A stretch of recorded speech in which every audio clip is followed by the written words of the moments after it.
of expanding as Indeed. they go. And this is the point, that what we're going to be doing is we're going to be dealing in increments as much as possible, putting together building blocks to give people the entire story so that people have the access to the information in its raw form. For instance, tonight we're going to be relying heavily on an excellent book called The Politics of Heroin in Southeast Asia.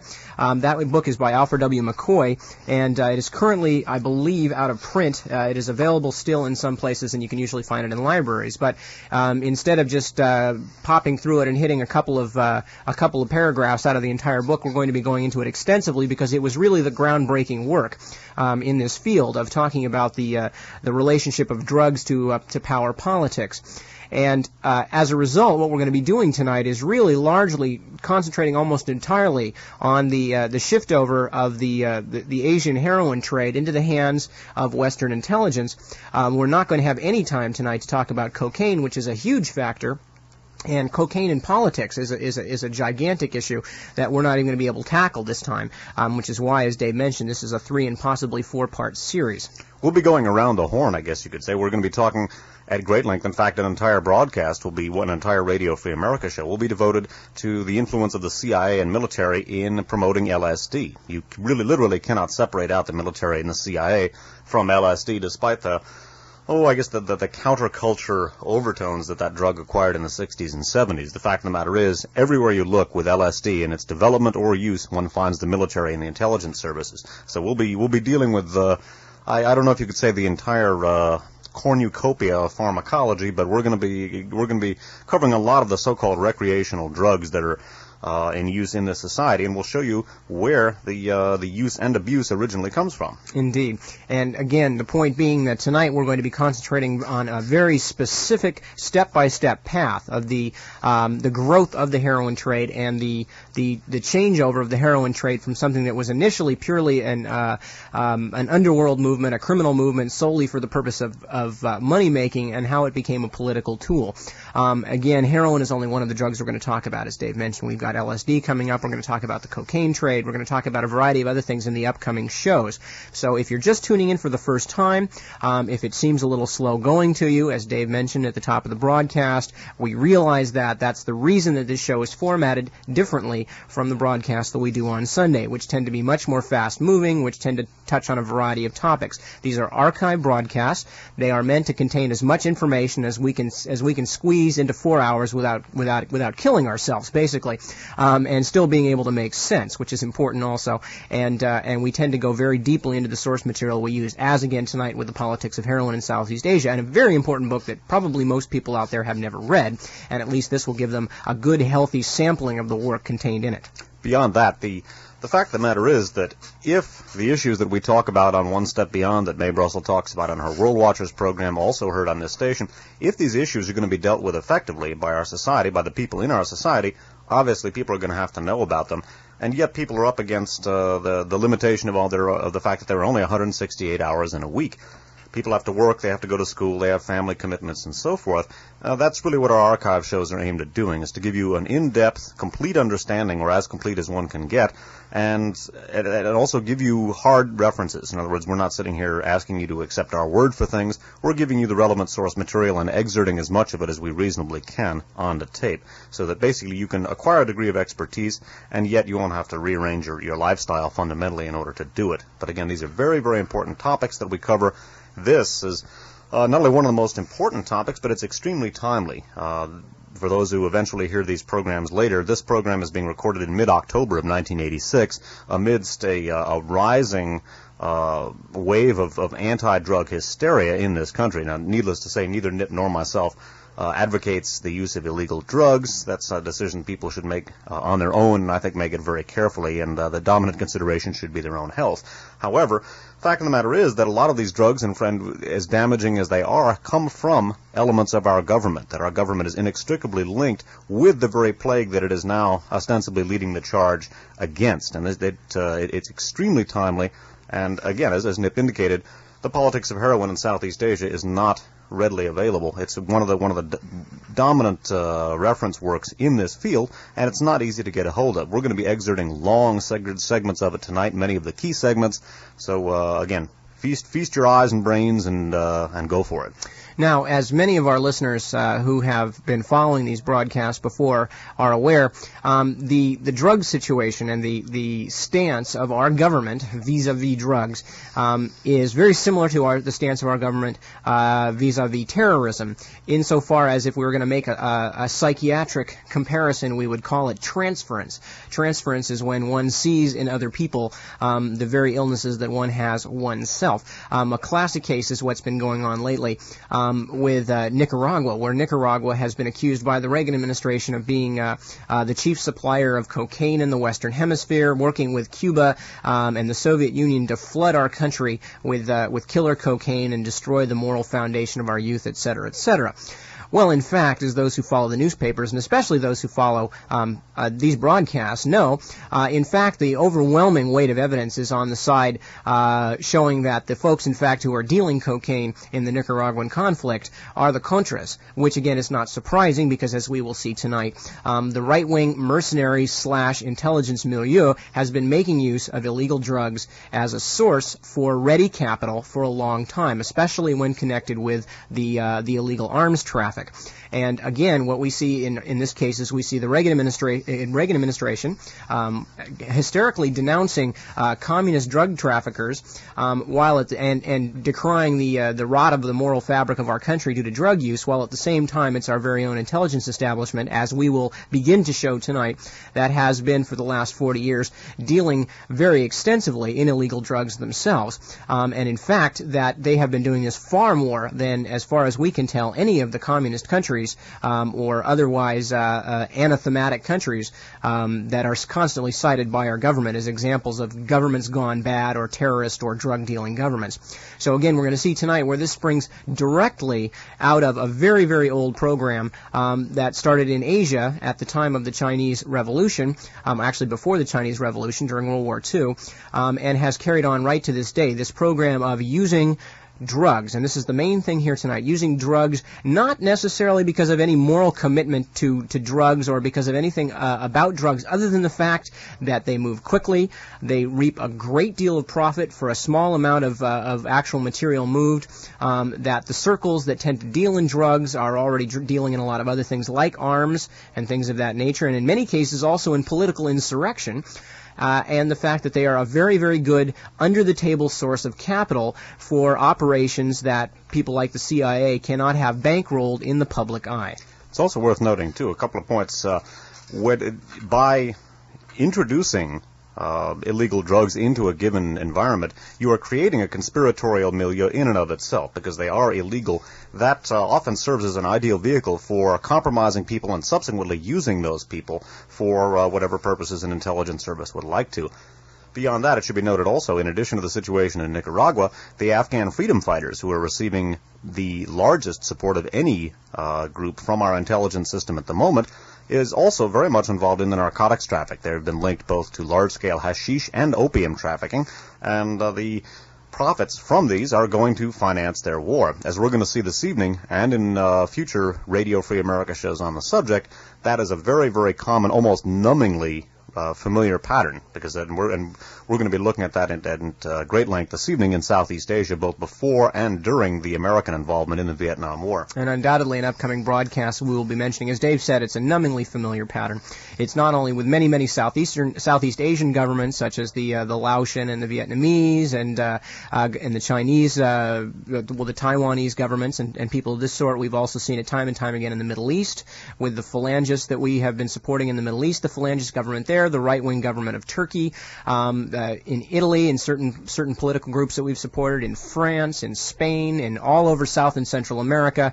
In short, it's virtually a worldwide phenomenon, and in 9 out of 10 cases, it seems there has been direct intervention by our intelligence service at some point along the route. So stick with us, folks. It's going to be a rather chilling ride, and there's going to be a lot of ups and even more downs, but it's something that if you are concerned about drugs, and this can mean as a parent, as a person themselves who has taken or been exposed to drugs, or just as a concerned citizen who's been hearing all the talk on the news.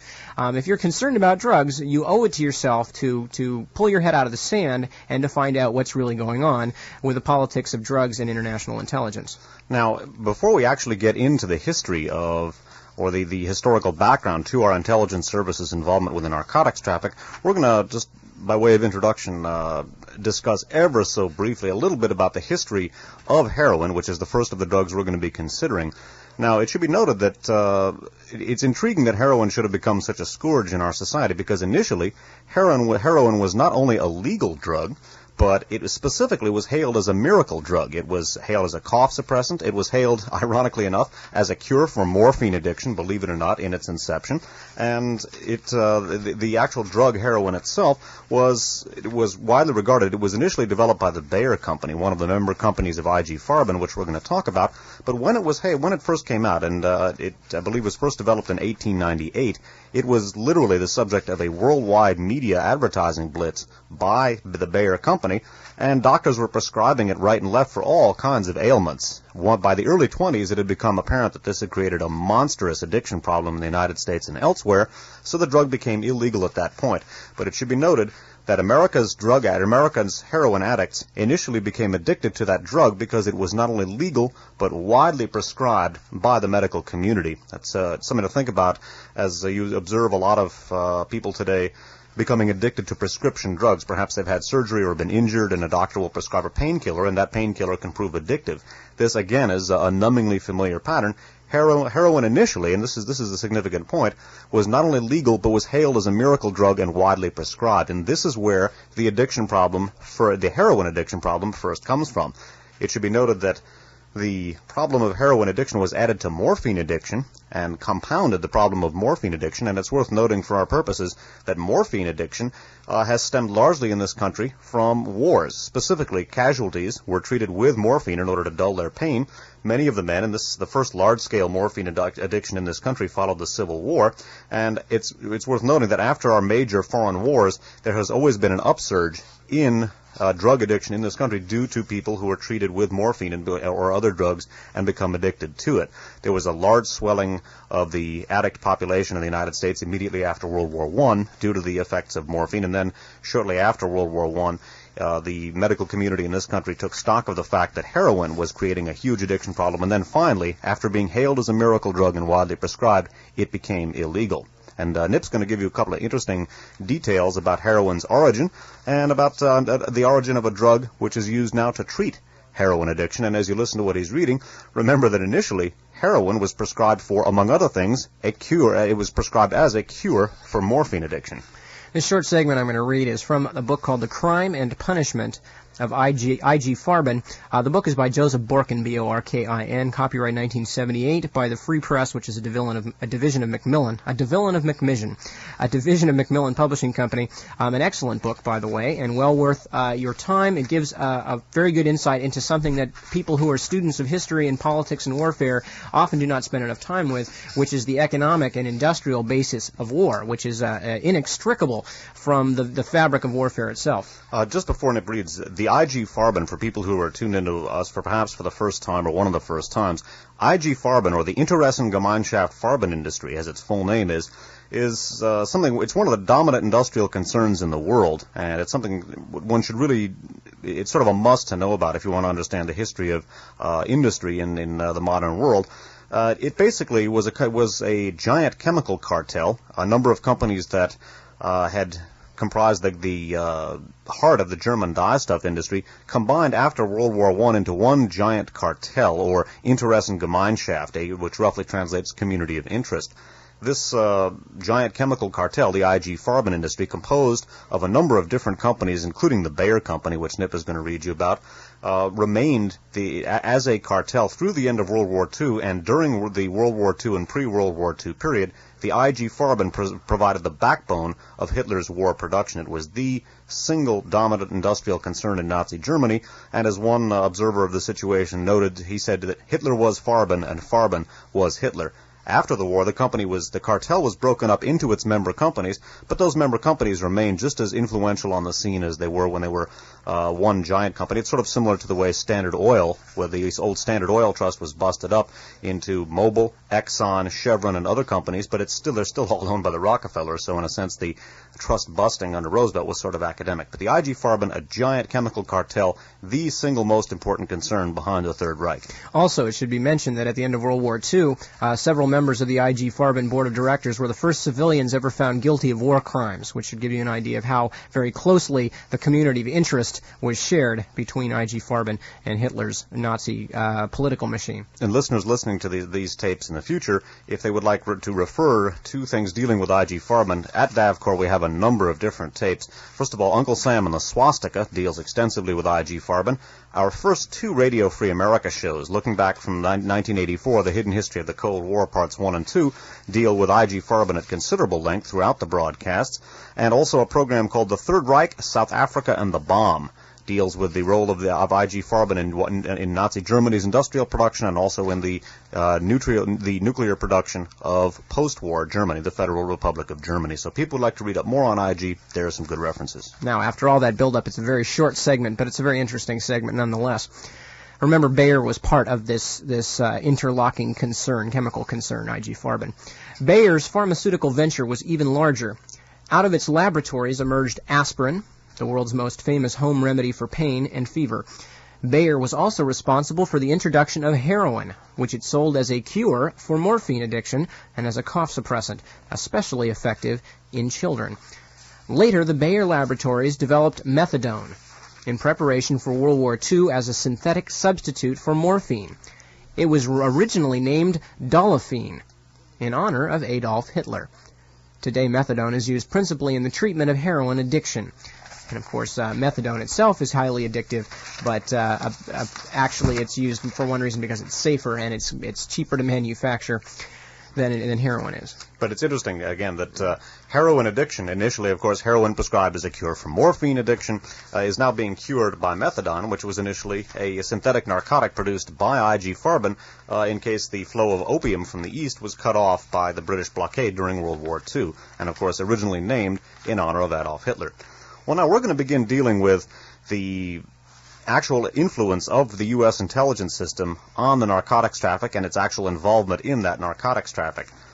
Perhaps the most significant piece of background, of historical background to understand the involvement of our intelligence services in narcotics trafficking is to understand three wartime alliances made by the U.S. intelligence system, or World War II and immediate post-World War II alliances. Specifically, these alliances were with criminal syndicates which had considerable links to the narcotics trafficking. The first link we're going to look at is an alliance between U.S. naval intelligence and the Onorata Società, or Mafia, as it's commonly known, the Sicilian Mafia. Following that, we're going to take a look at the involvement of the CIA with the Union Corse, the Corsican syndicate in France immediately after World War II. And later on in the broadcast, we're going to take a look at the involvement of U.S. naval intelligence and the OSS, America's wartime World War II intelligence service, with a fellow named Tai Li. He was an imperial Japanese. He was actually an imperial Chinese, if you want to look at it that way. He was a Kuomintang warlord and the chief intelligence chief and political enforcer, I guess you could say, for Chiang Kai-shek prior to his overthrow by the Chinese communists in 1949. Tai Li was also very much involved with the narcotics trafficking through the Green Gang in Shanghai, as we're going to look at. He formed a very, very interesting alliance with naval intelligence. These three alliances between the U.S. intelligence system and criminal syndicates during and immediately after World War II are essential for understanding the involvement of the U.S. intelligence system with narcotics trafficking. Again, the first of these alliances we're going to be looking at is the U.S. Navy's wartime alliance with the Mafia. Reading now from The Politics of Heroin in Southeast Asia by Alfred W. McCoy. The book was copyrighted in 1972, published in hardcover by Harper & Row. Once again, Alfred McCoy's The Politics of Heroin in Southeast Asia, also assisted by Kathleen B. Reed and Leonard P. Adams. Now, it's worth noting that at the point in the story which we're going to be picking up, well, actually, we're going to look at the first thing I'm going to read here is a little bit of the overview for the U.S. intelligence system's involvement with organized crime and its subsequent involvement with the narcotics trafficking. Then we're going to get into the whole question of the CIA and OSS involvement with the Mafia in great detail in just a second. It's worth noting, though, that during World War II, the number of heroin addicts in this country dropped enormously because basically World War II seriously disrupted the international narcotics traffic.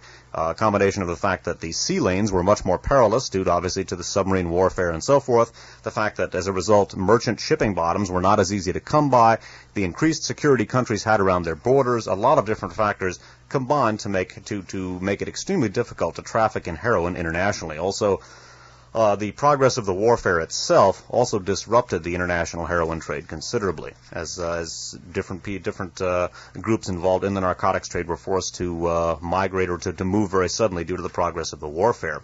But it's worth noting that during World War II, the heroin supply, the World Heroin Distribution Network, was almost decimated, and the number of heroin addicts in the United States reduced to almost nothing, because had the situation turned out differently, had the U.S. intelligence system not involved itself with these criminal syndicates, it's quite possible that the world heroin problem could have been eliminated at the end of World War II.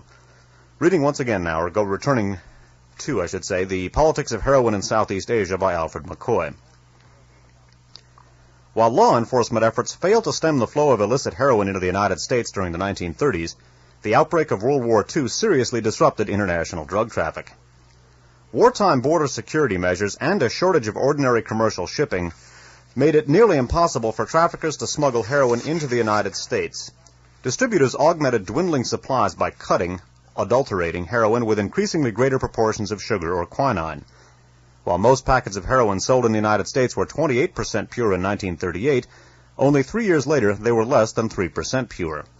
As a result of all this, many American addicts were forced to undergo involuntary withdrawal from their habits, and by the end of World War II, the American addict population had dropped to less than 20,000. In fact, as the war drew to a close, there was every reason to believe that the scourge of heroin had finally been purged from the United States. Heroin supplies were non-existent, international criminal syndicates were in disarray, and the addict population was reduced to manageable proportions for the first time in half a century. But the disappearance of heroin addiction from the American scene was not to be.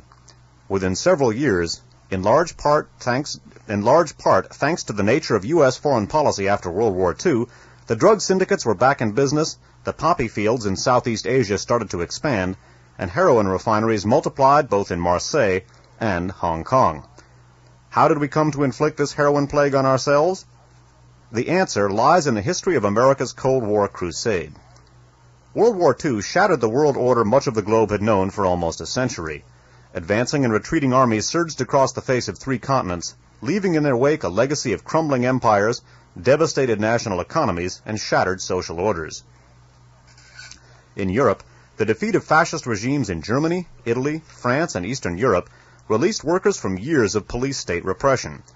A wave of grassroots militants swept through European labor movements, and trade unions launched a series of spectacular strikes to achieve their economic and political goals. Bled white by 6 years of costly warfare, both the victor and vanquished nations of Europe lacked the means and the will to hold on to their Asian colonial empires. Within a few years after the end of World War II, vigorous national liberation movements swept through Asia from India to Indonesia as indigenous groups rose up against their colonial masters. America's nascent Cold War crusaders viewed these events with undisguised horror. Conservative Republican and Democratic leaders alike felt that the United States should be rewarded for its wartime sacrifices.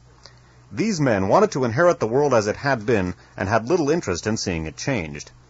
Henry Luce, founder of the Time Life Empire, argued that America was the rightful heir to Great Britain's international primacy and heralded the post-war era as, quote, the American century, unquote. To justify their entanglement in foreign adventures, America's Cold Warriors embraced a militantly anti-communist ideology. In their minds, the entire world was locked in a Manichaean struggle between godless communism and the free world, unquote.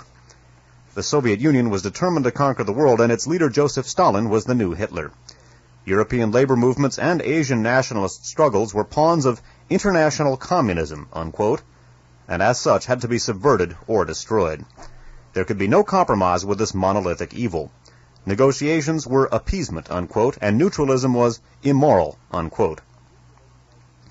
In this desperate struggle to save Western civilization, unquote, any ally was well welcome and any means was justified. The military dictatorship on Taiwan became Free China, unquote. The police state in South Vietnam was Free Vietnam, unquote.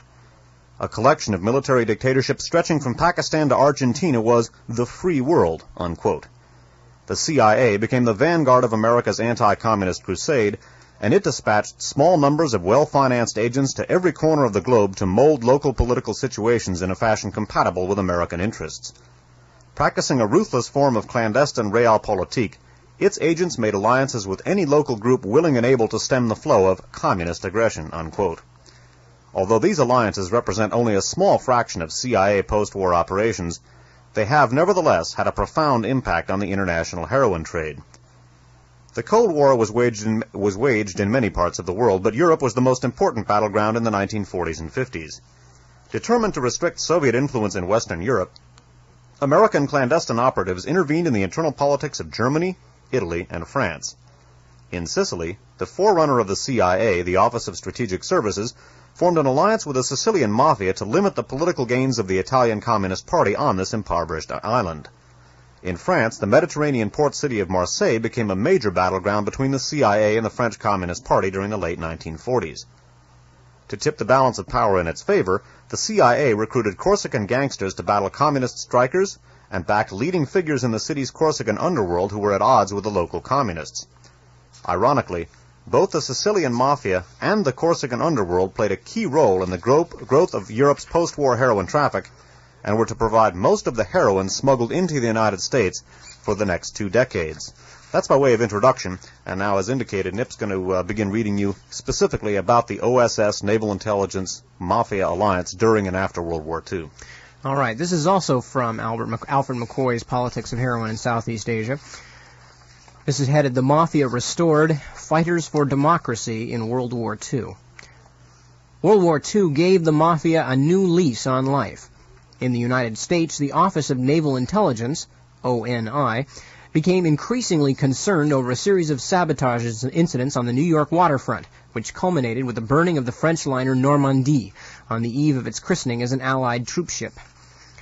Powerless to infiltrate the waterfront itself, the ONI very practically decided to fight fire with fire, and contacted Joseph Lanza, Mafia boss of the East Side docks, who agreed to organize effective anti-sabotage surveillance throughout his waterfront territory.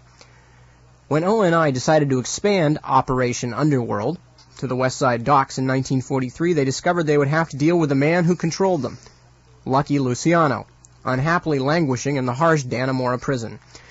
After he promised full cooperation to naval intelligence officers, Luciano was rewarded by being transferred to a less austere state penitentiary near Albany, where he was regularly visited by military officers and underworld leaders such as Meyer Lansky, who had emerged as Luciano's chief assistant. While ONI enabled Luciano to resume active leadership of American organized crime, the Allied invasion of Italy returned the Sicilian Mafia to power. On the night of July 9, 1943, 160,000 Allied troops landed on the extreme southwestern shore of Sicily. After securing a beachhead, General George Patton's U.S. 7th Army launched an offensive into the island's western hills, Italy's Mafia land, and headed for the city of Palermo. Although there were over 60,000 Italian troops and 100 miles of booby-trapped roads between Patton and Palermo, his troops covered the distance in a remarkable 4 days. The Defense Department has never offered any explanation for the remarkable lack of resistance in Patton's race through western Sicily, and pointedly refused to provide any information to Senator Estes Kefauver's Organized Crime Subcommittee in 1951. However, Italian experts on the Sicilian Mafia have never been so reticent. 5 days after the Allies landed in Sicily, an American fighter plane flew over the village of Villalba, about 45 miles north of General Patton's beachhead on the road to Palermo, and jettisoned a canvas sack addressed to Zuccallo. Zuccallo, better known as Don Calogero Vicini, was the unchallenged leader of the Sicilian Mafia and lord of the mountain region through which the American army would be passing. The sack contained a yellow silk scarf emblazoned with a large black L. The L, of course, stood for Lucky Luciano, and silk scarves were a common form of identification used by mafiosi traveling from Sicily to America. It was hardly surprising that Lucky Luciano should be communicating with Don Calogero under such circumstances.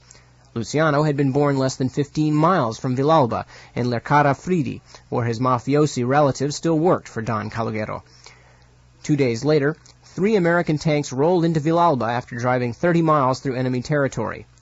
Don Calogero climbed aboard and spent the next 6 days traveling through western Sicily, organizing support for the advancing American troops.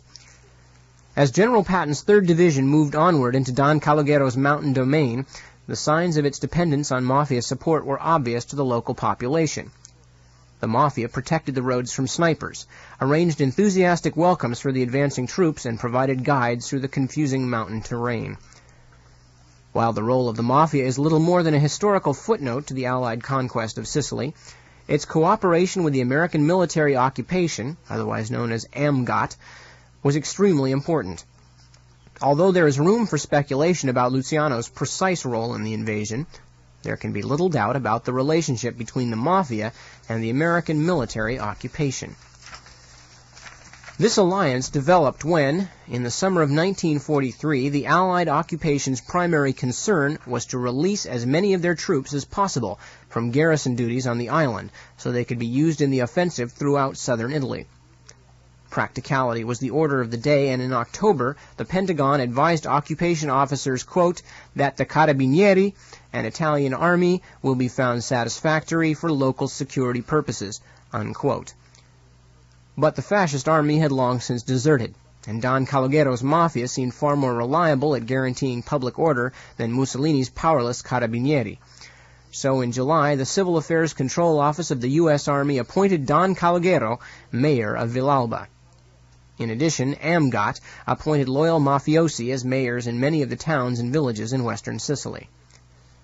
As Allied forces crawled north through the Italian mainland, American intelligence officers became increasingly upset about the leftward drift of Italian politics. Between late 1943 and mid-1944, the Italian Communist Party's membership had doubled, and in the German-occupied northern half of the country an extremely radical resistance movement was gathering strength. In the winter of 1944, over 500,000 Turin workers shut the factories for 8 days, despite brutal Gestapo repression, and the Italian underground grew to almost 150,000 armed men. Rather than being heartened by the underground's growing strength, the U.S. Army became increasingly concerned about its radical politics and began to cut back its arms drops to the resistance in mid-1944. Quote, more than 20 years ago, Allied military commanders reported in 1944, a similar situation provoked the March on Rome and gave birth to fascism. We must make up our minds, and that quickly, whether we want this second march developing into another ism. Unquote. In Sicily, the decision had already been made. To combat expected communist gains, occupation authorities used mafia officials in the AMGOT administration. Since any changes in the island's feudal social structure would cost the mafia money and power, the, quote, honored society was a natural anti-communist ally. So confident was Don Calogero of his importance to AMGOT that he killed Villalba's overly inquisitive police chief to free himself of all restraints. In Naples, one of Luciano's lieutenants, Vito Genovese, was appointed to a position of interpreter liaison officer in American Army headquarters, and quickly became one of AMGOT's most trusted employees. It was a remarkable turnabout. Less than a year before, Genovese had arranged the murder of Carlo Fresca, editor of an anti-fascist Italian-language newspaper in New York, to please the Mussolini government. Genovese and Don Calogero were old friends, and they used their official positions to establish one of the largest black market operations in all of southern Italy. Don Calogero sent enormous truck caravans loaded with all the basic food commodities necessary for the Italian diet, rolling northward to hungry Naples, where their cargoes were distributed by Genovese's organization. All the trucks were issued passes and export papers by the AMGOT administration in Naples and Sicily, and some corrupt American Army officers even made contributions of gasoline and trucks to the operation. In exchange for these favors, Don Calogero became one of the major supporters of the Sicilian independence movement, which was enjoying the covert support of the OSS. As Italy veered to the left in 43 of 44, the American military became alarmed about their future position in the Mediterranean, in Italy, and felt that the island's naval bases and strategic location in the Mediterranean might provide a possible future counterbalance to a communist mainland. Don Calogero supported this separatist movement by recruiting most of western Sicily's mountain bandits for its volunteer army, but quietly abandoned it shortly after the OSS dropped it in 1945. Don Calogero rendered other services to the anti-communist effort by breaking up leftist political rallies. On September 16, 1944, for example, the communist leader Girolamo Licauzi held a rally in Villalba that ended abruptly in a hail of gunfire as Don Calogero's men fired into the crowd and wounded 19 spectators. Michele Pantaleone, who observed the Mafia's revival in his native village of Villalba, described the consequences of Amgot's occupation policies. Quote, "By the beginning of the Second World War, the Mafia was restricted to a few isolated and scattered groups and could have been completely wiped out if the social problems of the island had been dealt with. The Allied occupation and the subsequent slow restoration of democracy reinstated the Mafia with its full powers, put it once more on the way to becoming a political force, and returned to the Onorata Società the weapons which fascism had snatched from it." So before we continue, let's just point out a couple of very key and important things that have already happened. First of all, the American military establishment has already put itself into debt with Lucky Luciano and the Sicilian Mafia. In other words, if we were going to be dramatic about this, or if this were a fairy tale, what they have done here is they have signed the pact with the devil. They have sold their soul to the Mafia. Secondarily, the American military has begun to put mafiosi in positions of power in local villages, and remember, the mafiosa already had a very strong internal structure. So to put them in a position of power was to make sure that very quickly the mafiosi were going to be completely in power. Thirdly, and perhaps most importantly for what we're discussing tonight, the pattern that we have looked at time and time again on all of these Radio Free America broadcasts at the end of World War II shows up, which is the actual resistance, the people who have been fighting to free their country from the fascists in Italy and also the Nazis as well, as happened in Greece, as happened in Vietnam, as happened in many, many other places all over the world. The actual resistance, because the fact that most of the effective resistance came from leftist movements who were well organized, the actual resistance was betrayed by the Western occupiers, and in this case, as you can see, as the resistance began to build up strength, they began stopping the arms drops, cutting them back to prevent them from maintaining power, and instead handed power over to the Mafia. This is a very, very extremely common thing, and we've seen this happen time and time again. And what it is, again, was the effort on the part of the American intelligence and military establishments to shape the post-war world and to keep the leftists out of power whenever possible. Unfortunately, in most of these countries, most of the legitimate middle-of-the-road opposition had been destroyed by the fascist governments.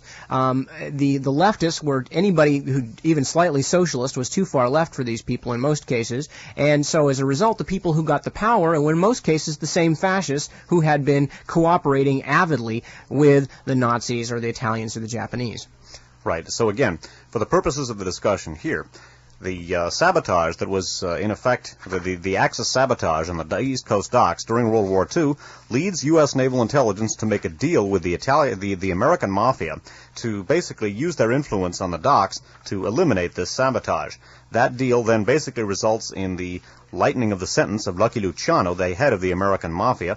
Luciano, in exchange for his support in helping to eliminate Axis sabotage, is guaranteed freedom after the war. He gets that freedom, and along with many other American mafiosi, is installed in a position of power in Italy. Some American mafia leaders went to Italy and were installed in power, such as Vito Genovese under Amgot.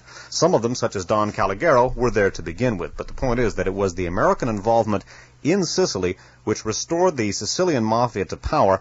That Sicilian Mafia, under at the point that we're about to resume the discussion, the then deported Lucky Luciano, is one of the dominant elements in restoring the heroin trade, the world heroin trade. Recall that heroin and illicit drug traffic in general was almost brought to a halt by World War II.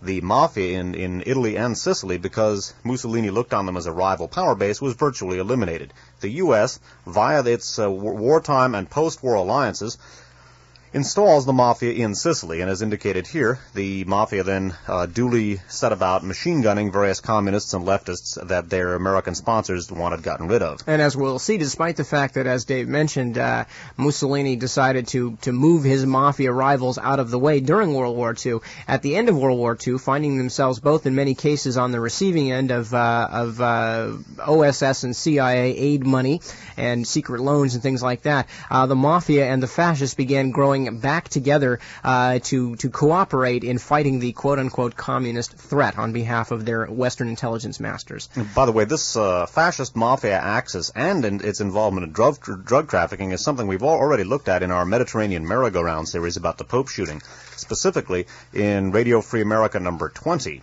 our program dealing with the Stee-Bomb Arms for Drugs ring. We looked at the P2, the Italian fascists' involvement with an arms for drug smuggling ring. We'll be touching back on Stee-Bomb later in this series. Returning once again to The Politics of Heroin in Southeast Asia by Alfred McCoy. Now recall, the Sicilian Mafia and Italian Mafia, virtually eliminated by Mussolini, are now back in power stronger than ever due to the influence of the American armies which had landed there and put them back in power as part of the military government and used their assassination and violence expertise to help suppress communism in Italy. It should be also noted, by the way, before we get into Lucky Luciano and his actual role in reorganizing the heroin traffic after World War II, that the very resistance of the communist and socialist groups in Europe to the fascists was one of the things that had made them so powerful. They were both very popular because virtually the only militarily significant resistance in Europe did come from the various communist parties. That in turn made them very popular with the populations of the countries that had been occupied by the German and Italian armies. So it's sort of an ironic situation. This was why the perceived communist threat existed, precisely because the communists were the only ones who stood up to the fascists in the occupied nations for all practical purposes. So again, the American military government using the mafia both to help secure the East Coast docks and to help get them into Sicily when it was occupied by the Italian fascists and to help them put down the perceived communist threat after the war. The Sicilian Mafia is back in power stronger than ever. It's at this point in 1946 when Lucky Luciano gets deported to Sicily after being freed as per his agreement with naval intelligence. This is where we're going to resume our narrative here. Again, going back to The Politics of Heroin in Southeast Asia by Alfred McCoy. In 1946, American military intelligence made one final gift to the Mafia. They released Luciano from prison and deported him to Italy, thereby freeing the greatest criminal talent of his generation to rebuild the heroin trade. Appealing to the New York State Parole Board in 1945 for his immediate release, Luciano's lawyers based their case on his wartime services to the Navy and Army. Although Navy and naval intelligence officers called to give evidence at the hearings were extremely vague about what they had promised Luciano in exchange for his services, one naval officer wrote a number of confidential letters on Luciano's behalf that were instrumental in securing his release. Within 2 years after Luciano returned to Italy, the U.S. government deported over 100 more mafiosi as well. And with the cooperation of his old friend Don Calogero and with the help of many of his old followers from New York, Luciano was able to build an awesome international narcotics syndicate soon after his arrival in Italy. The narcotics syndicate Luciano organized after World War II remains one of the most remarkable in the history of the traffic. For more than a decade, it moved morphine base from the Middle East to Europe, transformed it into heroin, and then exported it in substantial quantities to the United States, all without ever suffering a major arrest or seizure. The organization's comprehensive distribution network within the United States increased the number of active addicts from an estimated 20,000 at the close of World War II to 60,000 in 1952 and to 150,000 by 1965. After resurrecting the narcotics traffic, Luciano's first problem was securing a reliable supply of heroin. Initially, he relied on diverting legally produced heroin from one of Italy's most respected pharmaceutical companies, Schiaparelli. However, investigations by the U.S. Federal Bureau of Narcotics in 1950, which disclosed that a minimum of 700 kilos of heroin had been diverted to Luciano over a 4-year period, led to a tightening of Italian pharmaceutical regulations. But by this time, Luciano had built up a network of clandestine laboratories in Sicily and Marseille, and no longer needed to divert the Schiaparelli product. Morphine base was now the necessary commodity. Thanks to his contacts in the Middle East, Luciano established a long-term business relationship with a Lebanese who was quickly becoming known as the Middle East's major exporter of morphine base, Sami El-Khoury, E-L-Khoury. Through judicious use of bribes and his high social standing in Beirut society, El-Khoury established an organization of unparalleled political strength. The directors of Beirut Airport, Lebanese Customs, the Lebanese Narcotics Police, and perhaps most importantly, the chief of the anti-subversive section of the Lebanese police, protected the import of raw opium from Turkey's Anatolian plateau into Lebanon, its processing into morphine base, and its final export to the laboratories in Sicily and Marseille. After the morphine left Lebanon, its first step was the bays and inlets of Sicily's western coast. There, Palermo's fishing trawlers would meet ocean-going freighters from the Middle East in international waters, pick up the drug cargo, and then smuggle it into fishing villages scattered along the rugged coastline. Once the morphine base was safely ashore, it was transformed into heroin into one of Luciano's clandestine laboratories. Typical of these was the candy factory opened in Palermo in 1949. It was leased to one of Luciano's cousins and managed by Don Calogero himself. The laboratory operated without incident until April 11, 1954, when the Roman daily Avanti published a photograph of the factory under the headline, "Textiles and Sweets on the Drug Route," unquote. That evening, the factory was closed and the laboratory's chemists were reportedly smuggled out of the country. Once heroin had been manufactured and packaged for export, Luciano used his mafia connections to send it through a maze of international routes to the United States. Not all of the mafiosi deported from the United States stayed in Sicily. To reduce the chance of seizure, Luciano had placed many of them in such European cities as Milan, Hamburg, Paris, and Marseille, so they could forward the heroin to the United States after it arrived from Sicily concealed in fruits, vegetables, or candy. From Europe, heroin was shipped directly to New York or smuggled through Canada and Cuba. While Luciano's prestige and organizational genius were an invaluable asset, and a large part of his success was due to his ability to... While Luciano's prestige and organizational genius were an invaluable asset, a large part of his success was due to his ability to pick reliable subordinates. After he was deported from the United States in 1946, he charged his longtime associate, Meyer Lansky, with the responsibility for managing his financial empire. Lansky also played a key role in organizing Luciano's heroin syndicate. He supervised smuggling operations, negotiated with Corsican heroin manufacturers, and managed the collection and concealment of the enormous profits. Lansky's control over the Caribbean and his relationship with the Florida-based Trafficante family were of particular importance, since many of the heroin shipments passed through Cuba or Florida on their way to America's urban markets. For almost 20 years, the Luciano-Lansky Trafficante troika remained a major feature of the international heroin traffic.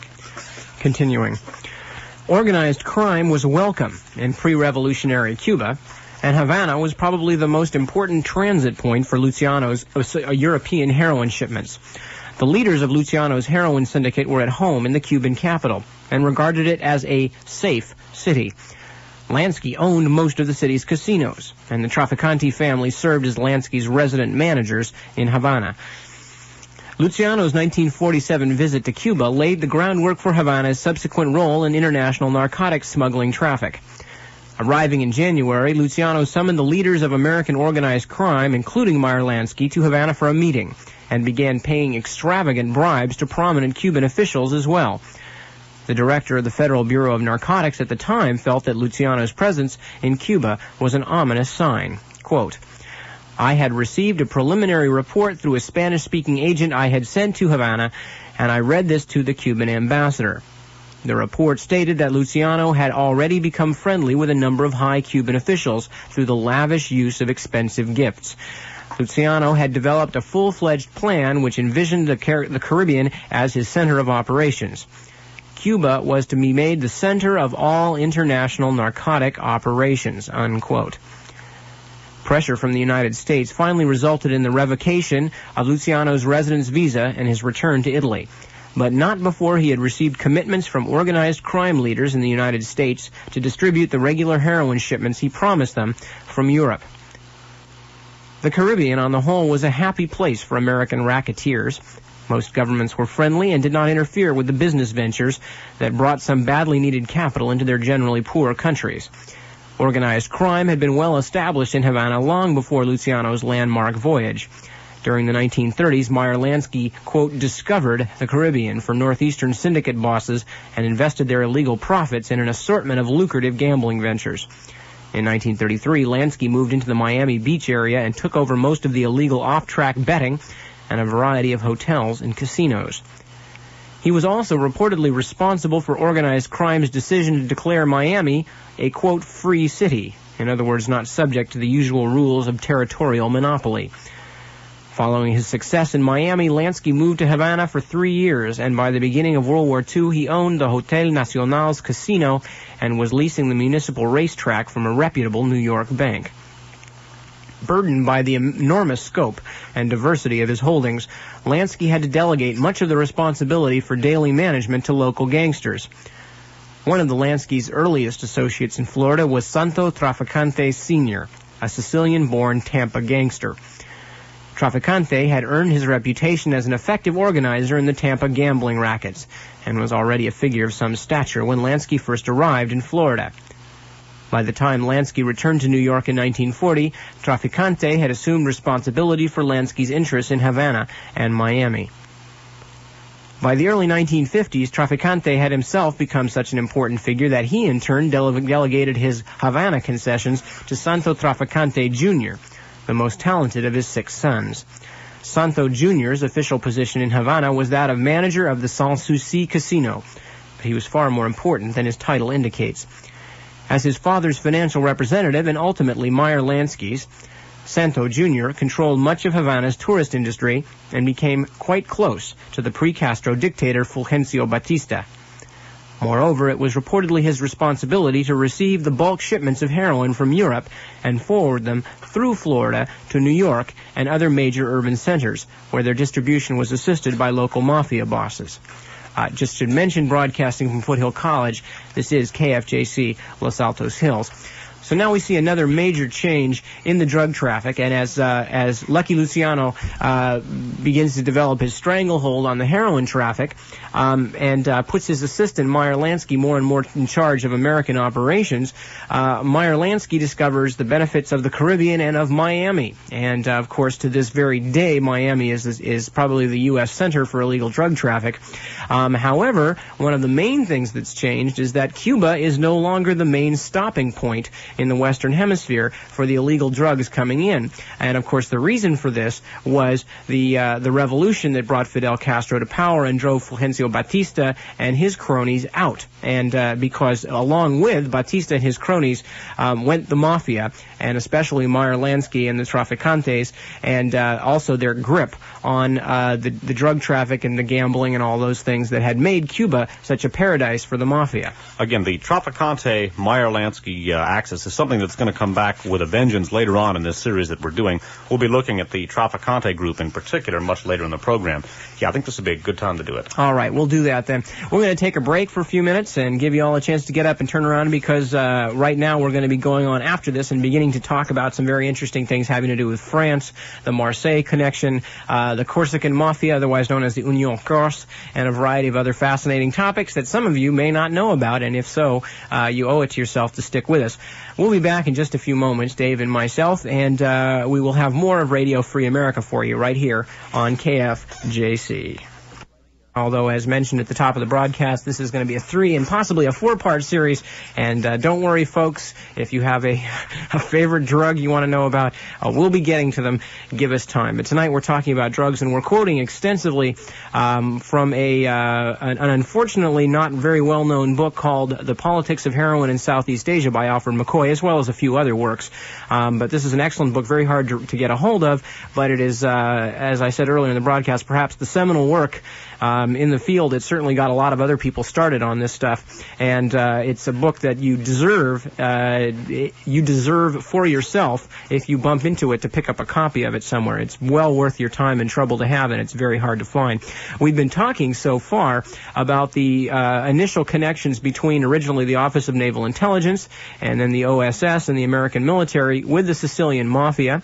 The fact that the Sicilian Mafia, which was almost wiped out by Mussolini, was brought back into a position of power first by cooperating with the American military occupation of Sicily, and then later on because the American intelligence and military people found them to be, as they saw it, a wholesome alternative to the indigenous communist and leftist freedom fighters who actually had been the resistance during the war.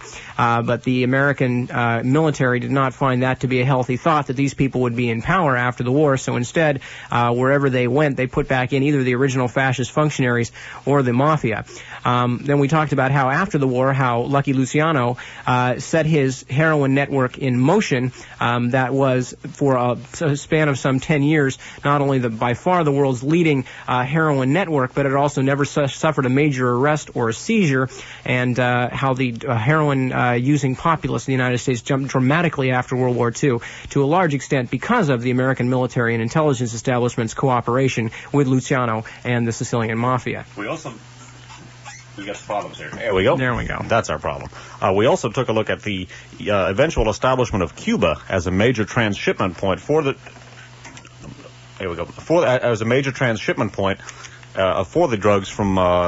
we looked at the installation of Cuba as a major transshipment point of the Luciano drug network. Okay, the drugs were first left the Middle East.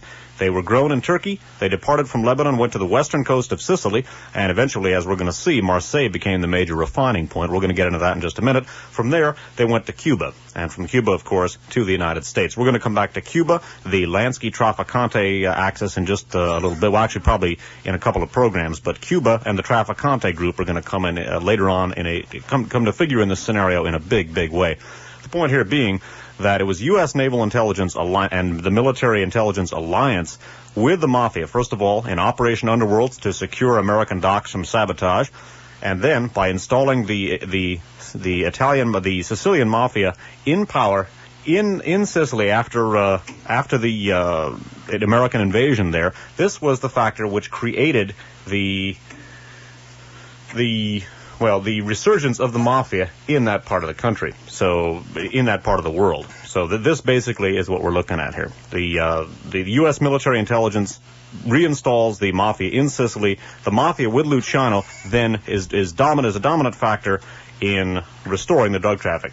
Why don't you just leave the tape alone over there, Nib? We're recording on this one right here because I can't think. It's rewound. Okay. Can't think and monitor the tape at the same time. It's just my brain ain't big enough. So once again, recapping here because you have to forgive us, folks, but we have to maintain our engineering duties here while we're being scholars, and sometimes that's not easy to do. If you hear occasional bump in the text here, it's probably just because we're maintaining our equipment and monitoring tapes and so forth. Anyway, again. The mafia restored in Sicily by the U.S. military. That restoration of the mafia through Operation Underworld and their use as anti-communist cadres is an instrumental factor in restoring the, at that point, almost moribund world heroin trade.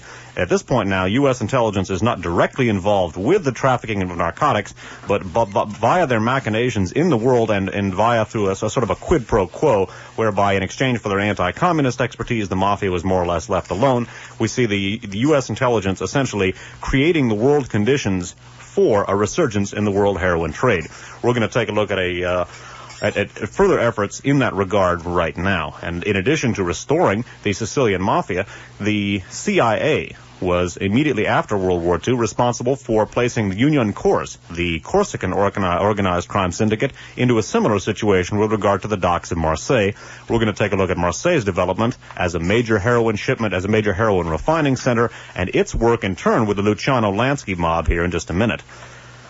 Returning again to the politics of heroin in Southeast Asia by Alfred McCoy. Now, McCoy here is going to comment briefly on a situation which we touched on earlier, namely the fact that it was the spirited resistance given by the various communist groups in Europe to the fascists which won them much of the popularity which they retained to a certain extent even to this day, in particular Italy and France. In France, as McCoy points out here, the Communist Party represented for all intents and purposes the only effective resistance against the Nazis. McCoy comments on that in the politics of heroin in Southeast Asia. The resistance in France itself was hopelessly divided between the communists and non-communists. Although wartime American propaganda films and post-war French cinema have projected an image of France as a nation in chains, with every other citizen a nighttime warrior, most Frenchmen collaborated with the Germans willingly enough and were indifferent, if not outright hostile, toward the resistance. In contrast, the Communist Party, with its strong anti-fascist ideology and disciplined cell structure, began resistance activities almost immediately and remained the only effective armed organization in France until the 1944 Allied landings in Normandy. Now, that's an important factor to keep in mind here, that it was the communist resistance which won them their popularity. Now, after after VE Day, basically, and after the surrender of Nazi Germany, the following situation was in effect in France. France was extremely poor. It was had suffered a great deal of damage during the war, and extreme austerity measures were in effect throughout the country. Marseille had a very large communist element in its working class that were very well organized, and they had been very active in the resistance. In response to a number of different things, notably the raising of the tram fares, which made getting to work extremely difficult for a lot of the workers, there was a strike in Marseille. Now, eventually, the response to the strike was in response to the strike, I should say, the socialist government of Marseille hired a number of different gangsters from the Union Corse. That is an organized crime syndicate run from the island of Corsica, very similar to the Sicilian mafia in function, although it's organized very differently.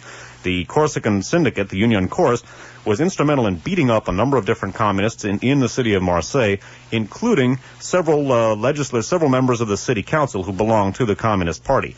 In response to the Union Corses, or the Corsican syndicate's beating of the city council members who were communists, the communists organized a huge general strike in Marseille, which quickly spread to the rest of France. So the strike that you're going to hear Nip referring to here was a huge a general strike in effect in France. It began in Marseille and spread to the rest of the country. And bear in mind that this was spurred by very, very difficult conditions. The conditions for workers in France at this time were extremely poor, and the incident in Marseille, which was one of the best organized cities from the communist standpoint, was more or less the match to the Tinderbox of France at the time. You're also going to hear the name the Guérinis mentioned, G-U-E-R-I-N-I. The Guérinis, in this case Antoine and Barthélemy Guérini, were two Corsican brothers who ran one of the Union Corse gangs, and they had fired on some strikers. And in fact, one of the demonstrators was killed because of this action. This led to an increase of tension. Good point. It was the Guérinis too who beat up the communist city council members too, and that was another of the major elements leading to the demonstrations which were fired on. So the Guérini brothers are front and center here, and they will be instrumental in the scenario which follows. Now, this particular strike, as a matter of fact, that we're going to be reading about right now, was called when the Guérinis were arrested for the shooting, and then 4 days after they were arrested, the police mysteriously dropped all the charges, and they were allowed to go free. And the local labor confederation decided that this was too much and called the general strike. Again, reading from Politics of Heroin. The strike was universal throughout France. Marseille workers had reached the breaking point at about the same time as their comrades in the rest of France. Spontaneous wildcat strikes erupted in factories, mines, and railway yards throughout the country. As militant workers took to the streets, demonstrating for fair wages and lower prices, the Communist Party leadership was reluctantly forced to take action. By the way, for those of you not familiar, a wildcat strike is a strike that has not been organized from the top down. It's a strike that occurs at a local level or at a site or at a plant. So what they're saying here is that the Communist Party leadership actually followed the strike rather than leading the strike. The Communist Party leadership was reluctantly forced to take action. On November 14th, the day after Marseille's unions went on strike, the leftist labor confederation, CGT, called for a nationwide general strike. Contrary to what one might expect, French communist leaders of this era were hardly wild-eyed revolutionaries. For the most part, they were conservative, middle-aged men who had served their nation well during the wartime resistance and now wanted, above all else, to take part in the governance of their country. Their skillful leadership of the wartime resistance had earned them the respect of the working class, and thanks to their efforts, French unionists had accepted low post-war wages and abstained from strikes in 1945 and 1946.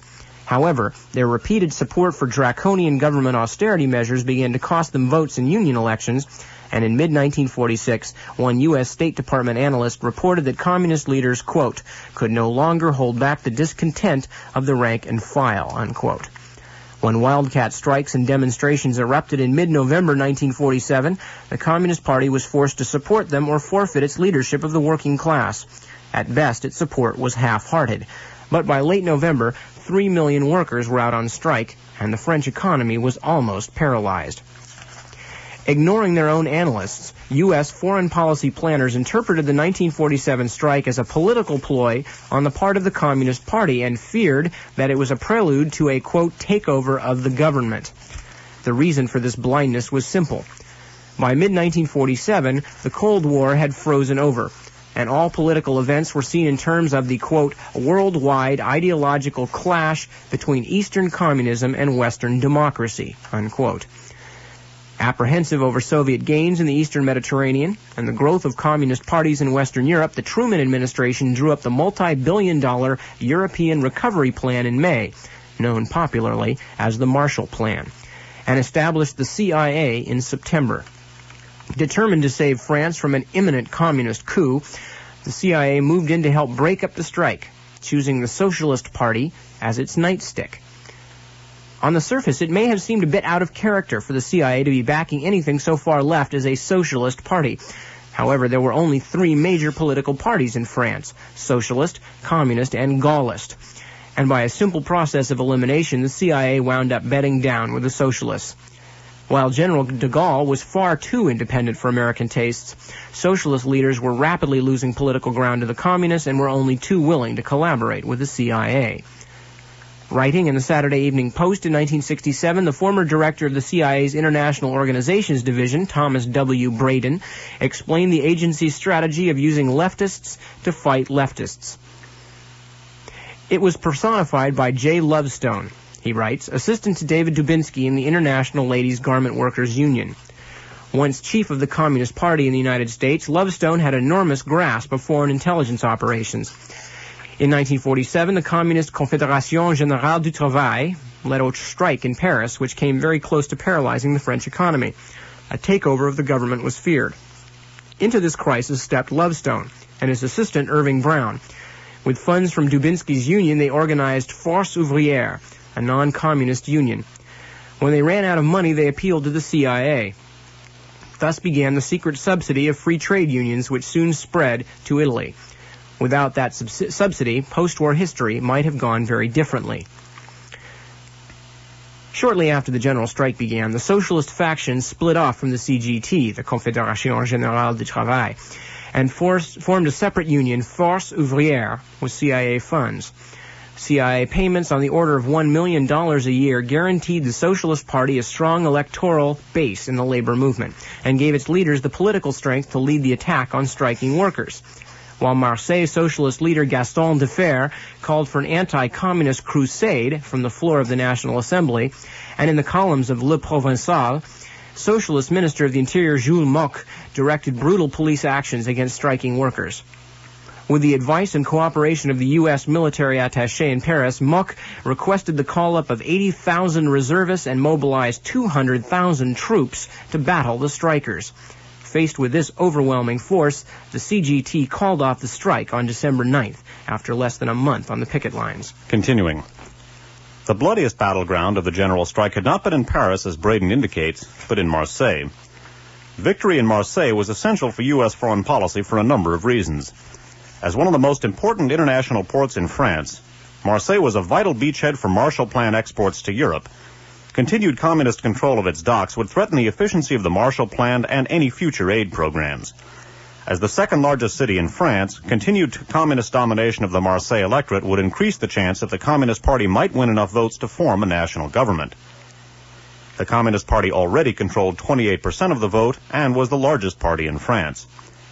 The growing split between Marseille's communist and socialist parties and Defferre's willingness to serve American interests had already been revealed in National Assembly debates over the bloody incidents on November 12th in Marseille.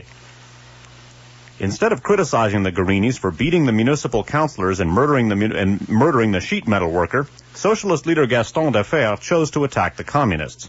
Quote, "The American and English flags which were hanging from the city hall were slashed by communist hordes. We have proof of what the communists are capable. I trust that the government will take note of the consequences." The Socialist Party deplores these incidents, but it will not tolerate that those who try to pass here as representatives will be able to defy the law, unquote. Several days later, Communist Deputy Jean Christofol, Christofol, rebutted Defferre's accusations, charging that the Guerinis gangsters were in the employ of both Gaullist and Socialist parties in Marseille. When Defferre rose to deny even knowing Monsieur Guerini, another communist deputy reminded him that a Guerini cousin was the editor of Defferre's newspaper, Le Provençal. Then, Christofol took over to reveal some disturbing indications that the Marseille milieu's revival, some disturbing indications pointing to the Marseille milieu's revival.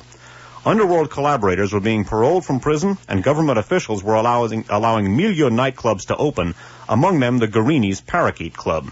The club had been closed in June of 1947 by order of Cristofol himself, then town mayor. By the way, interrupting here, milieu here is a slang term for the Marseille underworld. It's kind of like the mob in American parlance, but milieu is a French slang term for the Corsican syndicate in Marseille. The socialists, continuing now with politics of heroin in Southeast Asia, the socialists' first step in breaking Marseille's strike was purging suspected communist supporters from the CRS police units.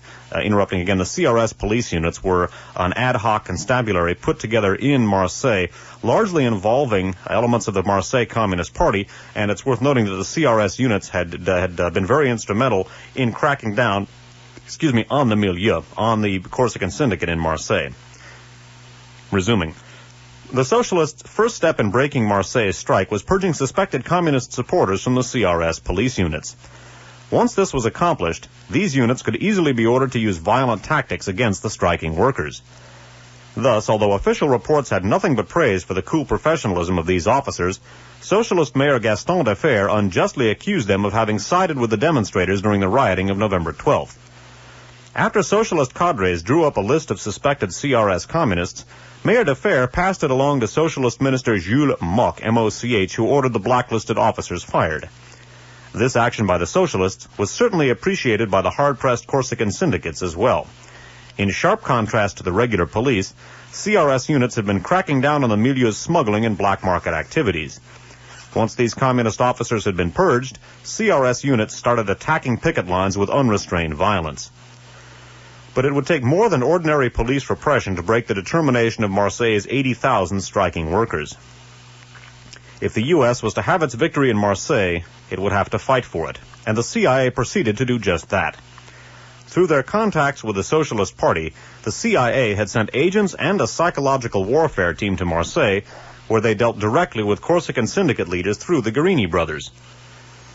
The CIA's operatives supplied arms and money to Corsican gangs for assaults on communist picket lines and harassment of the important union officials. During the month-long strike, the CIA's gangsters and the purged CRS police units murdered a number of striking workers and mauled the picket lines. Finally, the CIA psychological warfare team prepared pamphlets, radio broadcasts, and posters aimed at discouraging workers from continuing the strike. Some of the Psy-War team's maneuvers were inspired. At one point, the American government threatened to ship 65,000 sacks of flour meant for the hungry city back to the United States unless the dockers unloaded them immediately.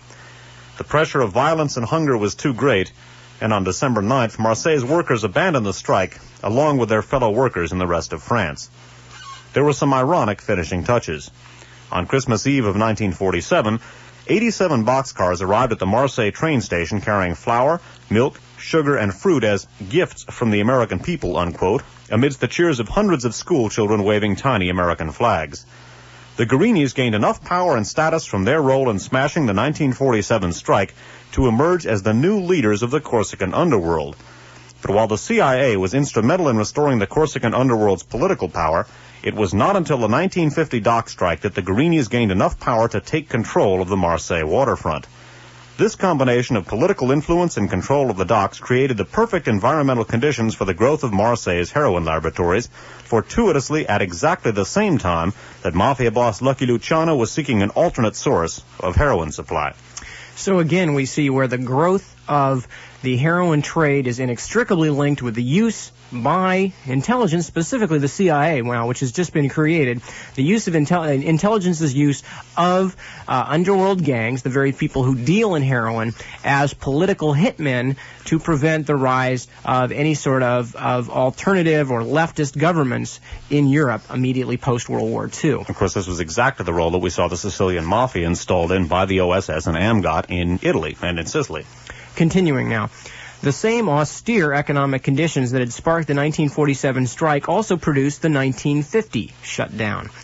Conditions for the workers had not improved in the intervening 3 years and, if anything, had grown worse. Marseille, with its tradition of working-class militancy, had even more reason for striking. Marseille was France's gateway to the Orient, through which material, particularly American munitions and supplies, was transported to the French Expeditionary Corps fighting in Indochina. The Indochina was about as unpopular with the French people then as the Vietnam War is with so many of the American people today. By the way, for those of you who are our younger listeners or are not real familiar with history, the Indochina War was France being thrown out of Vietnam. It is the Vietnamese War. It's just the first part of the Vietnamese War. Vietnam was called Indochina in those days. The Indochina War was about as unpopular with the French people as the Vietnam War is with so many American people today. This was written in 1972. And Ho Chi Minh had helped to found the French Communist Party and was a popular hero in France among the leftist working class members, especially in Marseille with its many resident Indo-Chinese. In January, Marseille dock workers began a selective boycott of those freighters carrying supplies to the war zone. And on February 3rd, the CGT convened a meeting of Marseille dock workers at which a declaration was issued demanding, quote, the return of the Expeditionary Corps from Indochina to put an end to the war in Vietnam, and urging, quote, all unions to launch the most effective actions possible against the war in Vietnam, unquote. The movement of arms shipments to Indochina was paralyzed. Although the Atlantic ports joined in the embargo in early February, they were not as effective or as important as the Marseille strike. By mid-February, the shutdown had spread to the metal industries, the mines, and the railways. But most of the strikes were half-hearted. On February 18th, the Paris newspaper Combat reported that Marseille was once again the hardcore. 70% of Marseille's workers supported the strike compared to only 2% in Bordeaux, 20% in Toulouse, and 20% in Nice. Once more, Marseille's working-class militancy called for special methods, and the CIA's Thomas Braden later recalled how he dealt with the problem. Quote, on the desk in front of me as I write these lines is a creased and faded yellow paper. It bears the following inscription in pencil, quote, received from Warren G. Haskins, $15,000, signed Norris A. Grambo, unquote. I went in search of this paper on the day the newspapers disclosed the, quote, scandal of the Central Intelligence Agency's connections with American students and labor leaders. It was a wistful search, and when it ended, I found myself feeling sad. For I was Warren G. Haskins. Norris A. Grambo was Irving Brown of the American Federation of Labor.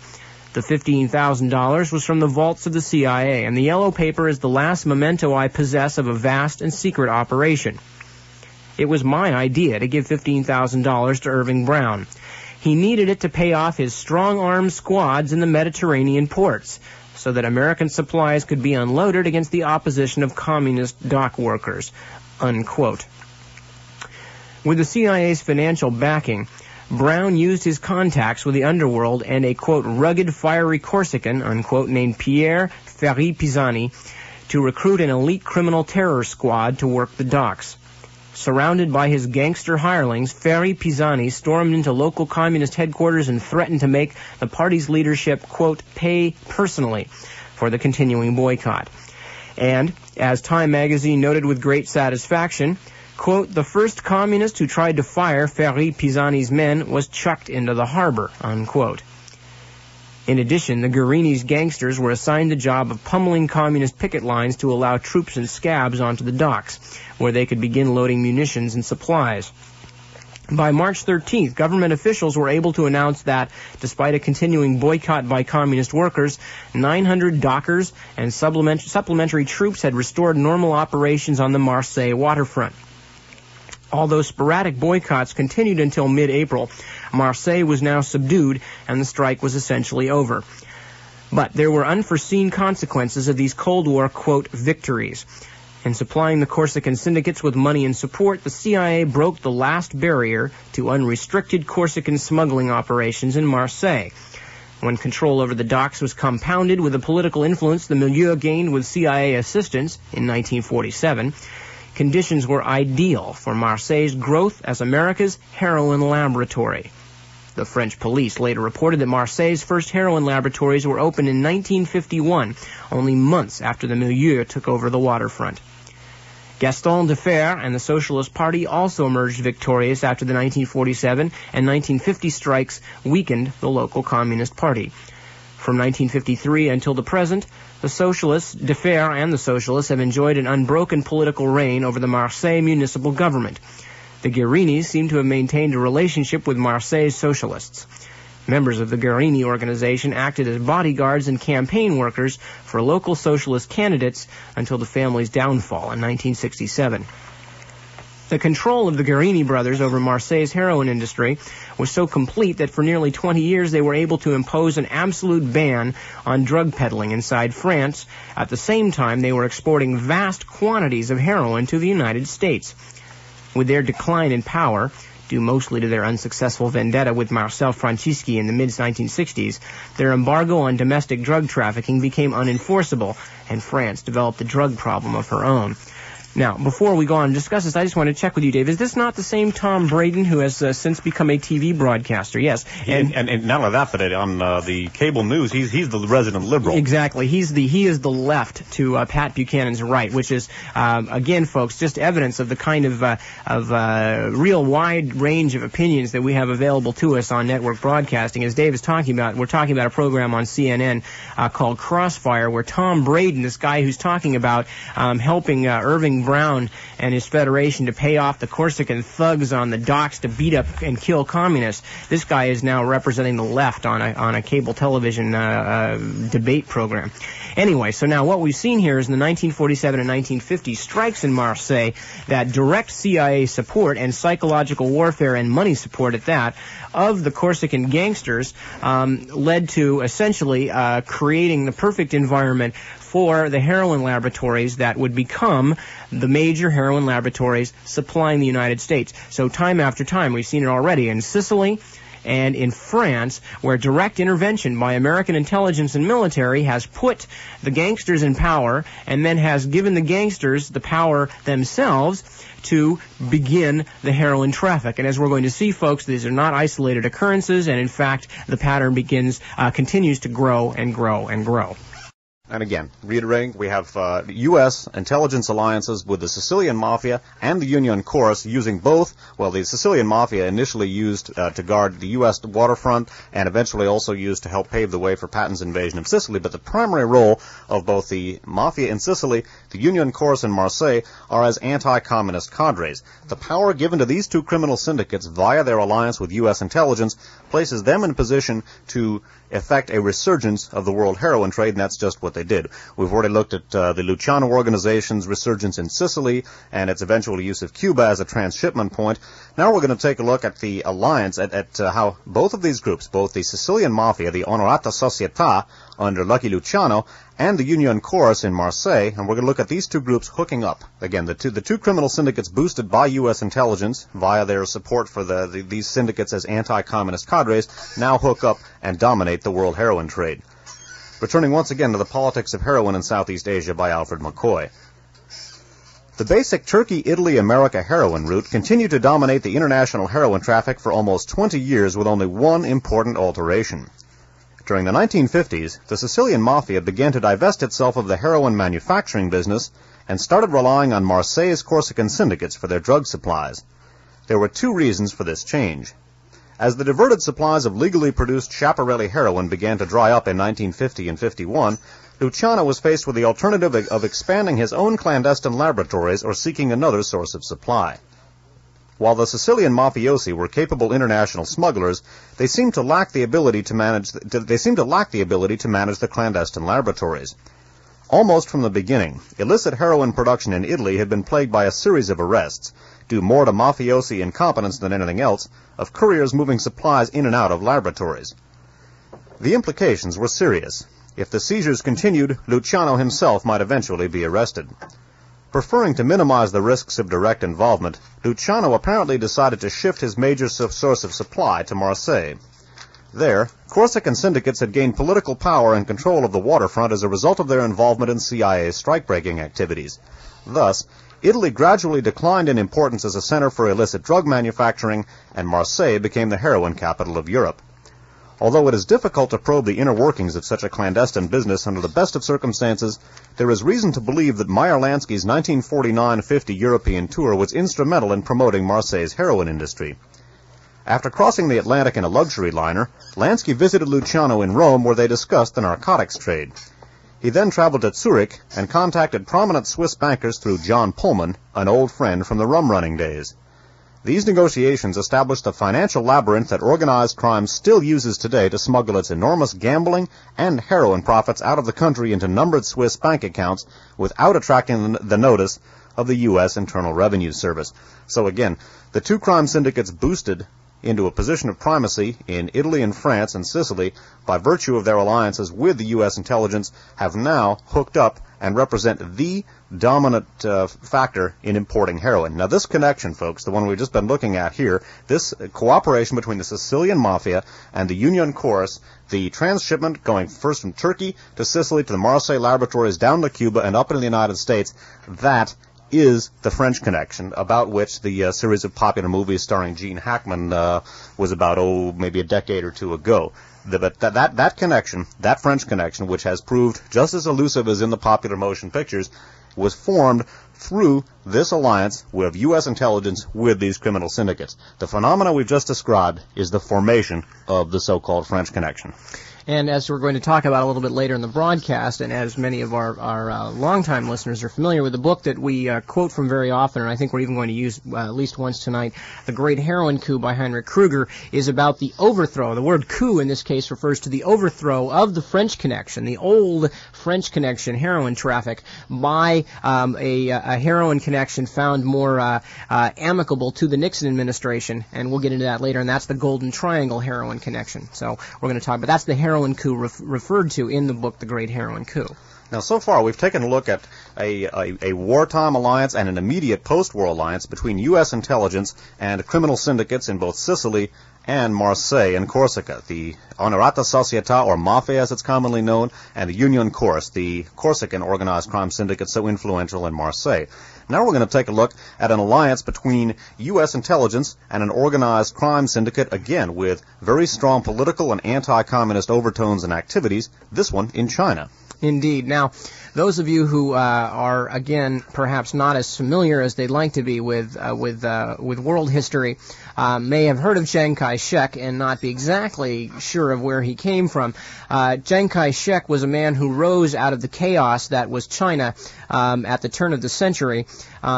There was a period at the time when the influence of the Chinese government, the monarchy in China had declined sharply.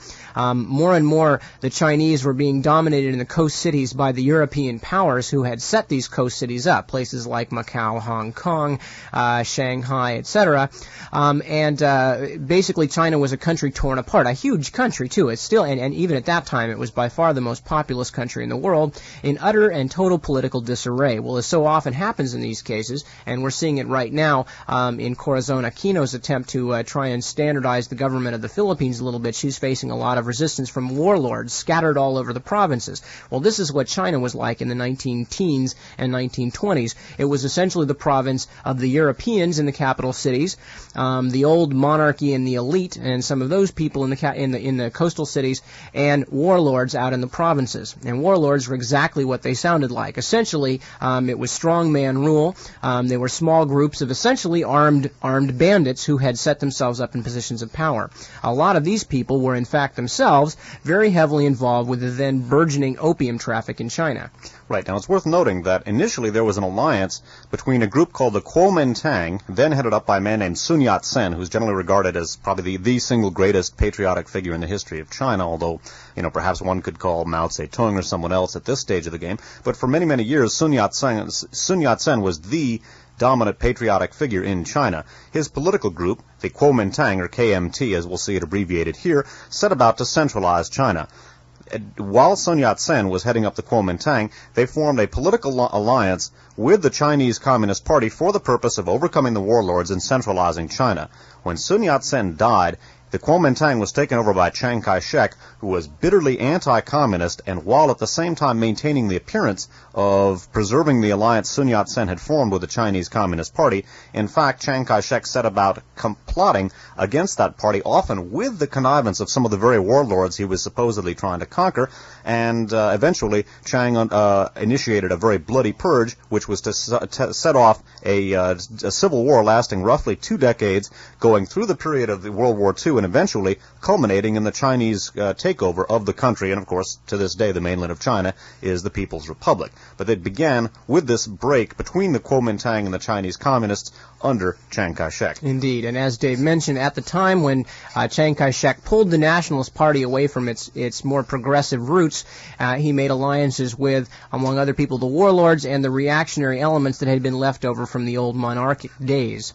Okay, so this is Chiang Kai-shek, he himself a sort of young warlord in charge of Sun Yat-sen's Nationalist Party, and KMT, the Kuomintang, the party he was in charge of. Chiang's control of Shanghai was made possible with the aid of 2 main groups. Wealthy merchants and foreign capitalists supported the KMT with the understanding that there would be no reforms that threatened their interests. And Shanghai's major criminal groups strengthened their own hold on official power by enabling Chiang to destroy the city's Communist Party and labor movement in 1927.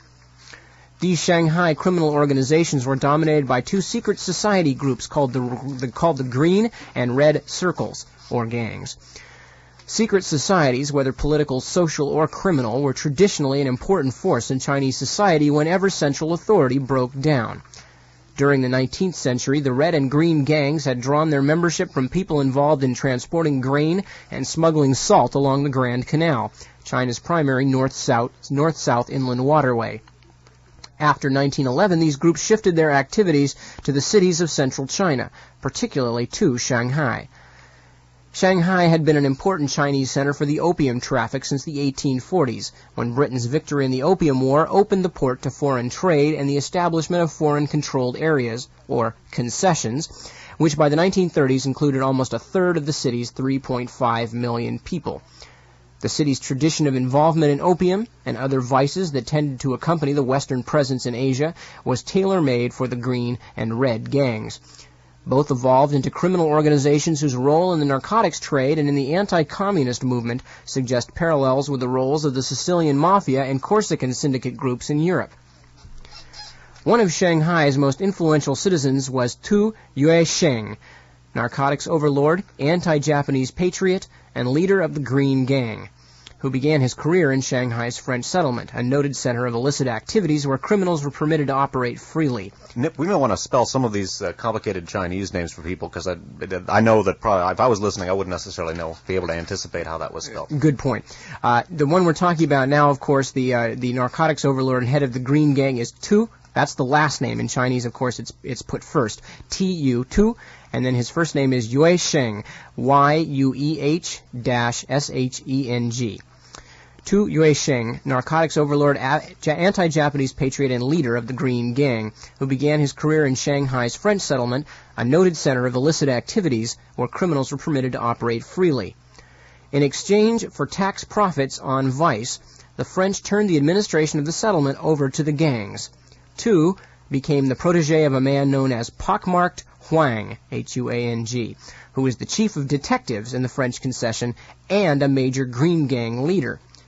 In addition to owning several opium dens, Huang served an important function as intermediary in negotiations and disputes between various groups in the foreign-controlled and Chinese settlements.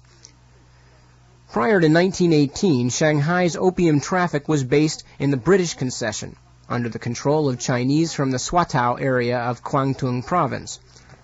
In 1918, the British concession cracked down on opium, depriving the Swatow group of its base and opening the traffic to takeover by the Green Gang, operating from the French concession.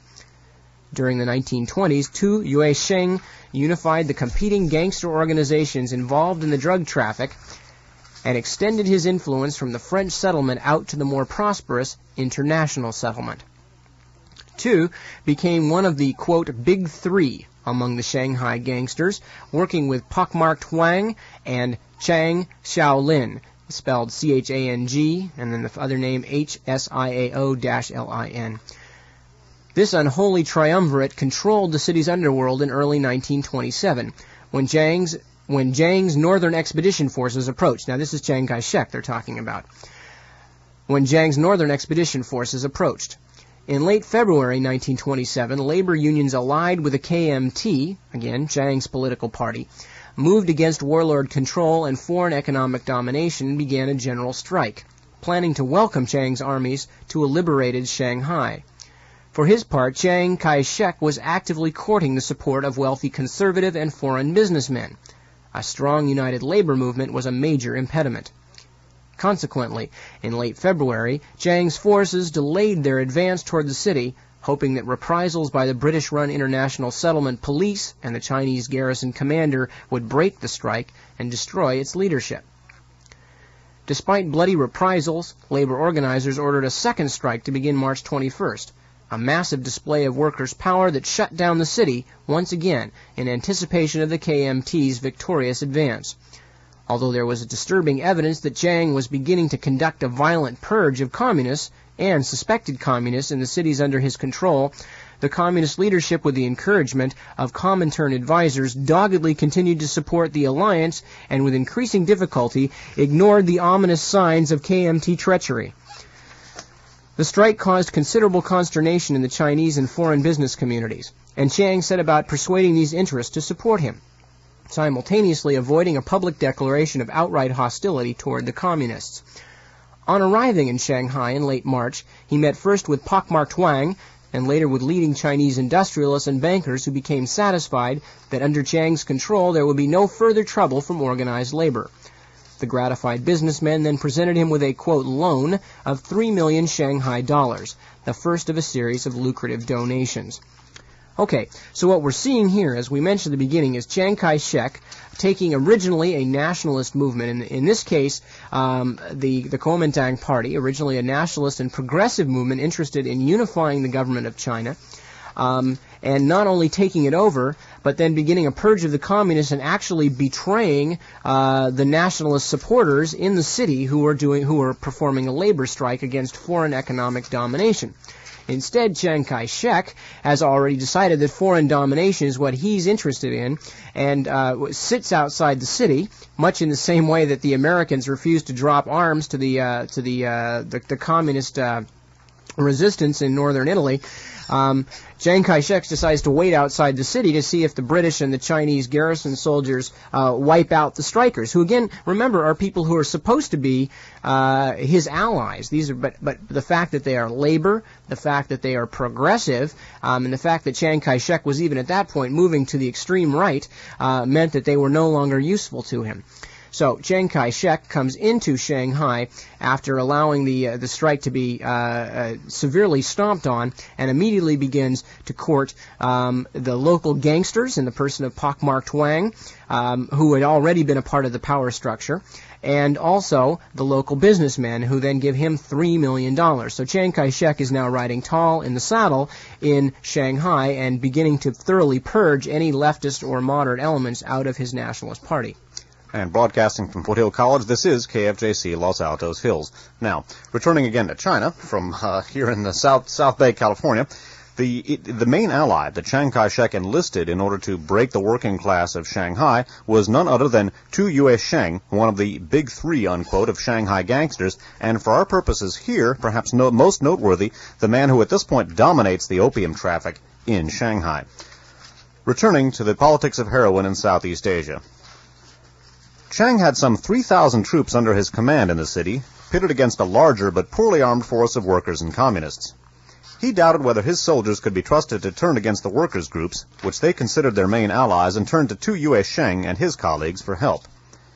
It is widely believed that Chiang in his youth had become a fully initiated member of Shanghai's Green Gang. Regardless of whether this is the case, Chiang and the Green Gang shared a common interest in destroying Shanghai's labor movement. By serving Chiang, the gangs could and did increase their influence and wealth. At Chiang's behest, Tu organized a moderate labor group, the Common Advancement Association, which recruited and armed thousands of gangsters throughout the city. The communists and other labor leaders, pathetically, tragically determined to maintain the charade of alliance with the KMT, were taken by surprise and massacred, many of them by Tu's gangsters, beginning April 12, 1927, and continuing sporadically for months. As a result of this coup, Shanghai's gang leaders grew even more powerful. In appreciation for their services and their delivered and anticipated performance as intermediaries between Chiang and the foreign community, the Big Three were appointed as honorary advisors, unquote, to the nationalist government. Furthermore, Tu Yuesheng was made a major general at Chiang's headquarters, in addition to serving as a municipal official and as an employee of the American-owned Shanghai Power Company. As the purge continued, after 1927, the gangsters, with Kuomintang and foreign support, thoroughly infiltrated Shanghai's labor movement in order to prevent a recurrence of the pre-1927 threat, unquote, from organized labor. In September of 1931, for example, one non-communist labor organizer who had led a tramway strike in the French settlement was denounced, arrested, and sentenced to 10 years imprisonment after a trial that lasted 10 minutes. Chiang Kai-shek's opium programs further illustrate the gap between the Kuomintang's original political idealism and the sordid reality of conditions under his dictatorship. Like the warlords, Chiang needed money to finance his military campaigns, and in August of 1927, the nationalists legalized the opium trade, setting up a monopoly to tax opium sales. Before public pressure forced the scheme's abolition in July of 1928, the government had made an estimated 40 million Chinese dollars. Unofficial government sponsorship of the opium trade continued, and Tu Yuesheng was a central figure until 1931, when he reportedly cured his own addiction and dropped out of gambling and the drug traffic, leaving its operation to other members of the Green Gang. To compensate for Tu's financial loss, one of his close friends was given control of the newly formed state lottery, while Tu devoted his full attention to suppressing Shanghai's labor movement. The most well-publicized nationalist campaign against opium was begun in 1934. Chiang was beginning a new life movement, unquote, which derived from the Confucian belief that individual reform is the key to curing the ills of society. The programs of the New Life movement, outmoded and hopelessly inadequate, never began to solve China's pressing social problems. But its idealism and Chiang's own professed Christianity were incompatible with the drug traffic. A national opium suppression bureau was organized, whose regulations involved penalties of life imprisonment or death for pushers. Although improving social welfare was the stated aim of this anti-opium campaign, its major objective was to gain control of the financial base of Chiang's warlord opponents. The Kuomintang leader appointed himself commissioner for opium suppression in 1935. By 1936, he had succeeded in rerouting opium moving toward the coast from Yunnan and Kweichow so that it was sent north through Hankow on the Yangtze River and then to Shanghai, thus depriving Guangxi province of its opium revenue. Opium production was reduced, but the government generally hoarded seized opium instead of destroying it. According to one source, during the period 1934-7, the government made an estimated 500 million Chinese dollars from its suppression program. Japan mounted a full-scale invasion of China in 1937, driving the Kuomintang government into the interior. Although the war in the Pacific halted the flow of heroin from China to the United States after 1941, the drug traffic from China continued. During the war, the Kuomintang and the Japanese freely traded a variety of goods, including opium, across mostly stagnant battle lines. Japan played an official role in the narcotics business in occupied China. In Manchuria, the Japanese authorities used opium as a revenue source. In 1938, its sale accounted for 28% of general budget receipts. Nanking, under Japanese occupation, had an estimated 50,000 heroin addicts, and in Shanghai, about one-sixth of the $1.5 million spent every month on drugs was used to buy heroin. The Japanese invasion separated Chiang Kai-shek from his main source of financial support, but his government had a store of Sichuanese opium that had been confiscated during the suppression drive. Tu Yuesheng took charge of shipping the seized opium to the coast, and eventually it was sold at Macau and Hong Kong, both then under Japanese control. Some of the same stock was finally sold by Shanghai's official monopoly, which operated under Japanese protection. After Japan's defeat in 1945, Chiang's forces made a speedy return to Shanghai, acting with the support of the American government and the cooperation of the defeated Japanese in order to reaffirm Kuomintang control and forestall the communists. Once again, corruption and vice, including narcotics, flourished with the participation of China's nationalist officials. So let's take a look at what we've looked at here so far. We've taken a look, first of all, at how Tu Yue Sheng, a Shanghai gangster, came to monopolize the opium trade in Shanghai. We then took a look at how his aid was enlisted by Chiang Kai-shek, and the Green Gang, Tu Yue Sheng's criminal syndicate, was then used as a sort of, again, an anti-communist cadre by the Kuomintang in order to put down the Chinese workers in Shanghai. And it's worth noting also that even after Tu Yue Sheng himself got out of the opium traffic, he delegated the control of the opium trade to other members of the Green Gang, and at this point, the Green Gang under Tu Yue Sheng is basically functioning as an agent or as an arm of the Kuomintang National Security Establishment. It's also worth noting here, and this is a pattern we're going to be looking at much later in the series, and it's unfortunately a very common pattern of the very governments that are professing to control the opium trade, in fact, use the drug control apparatus to maintain control of that traffic and to manipulate it for political ends. In this case, we've seen Chiang Kai-shek denying his warlord opponents the revenue from the opium trade, at the same time as that very opium trade is used to provide revenues for his own organization, and including, again, the Green Gang under Tu Yue Sheng. Now, this Green Gang is very, very important because the Green Gang, like a lot of other criminal syndicates we've looked at, eventually came to work for U.S. intelligence. I'm going to read a very short segment now, but we'll be reading more later on from a wonderful book called The Great Heroin Coup, which we've used quite a bit on our broadcasts. We'll be using this book a lot in other broadcasts in this series. Indeed. It's a wonderful work. We were just talking to one of the KFJC people here tonight about it.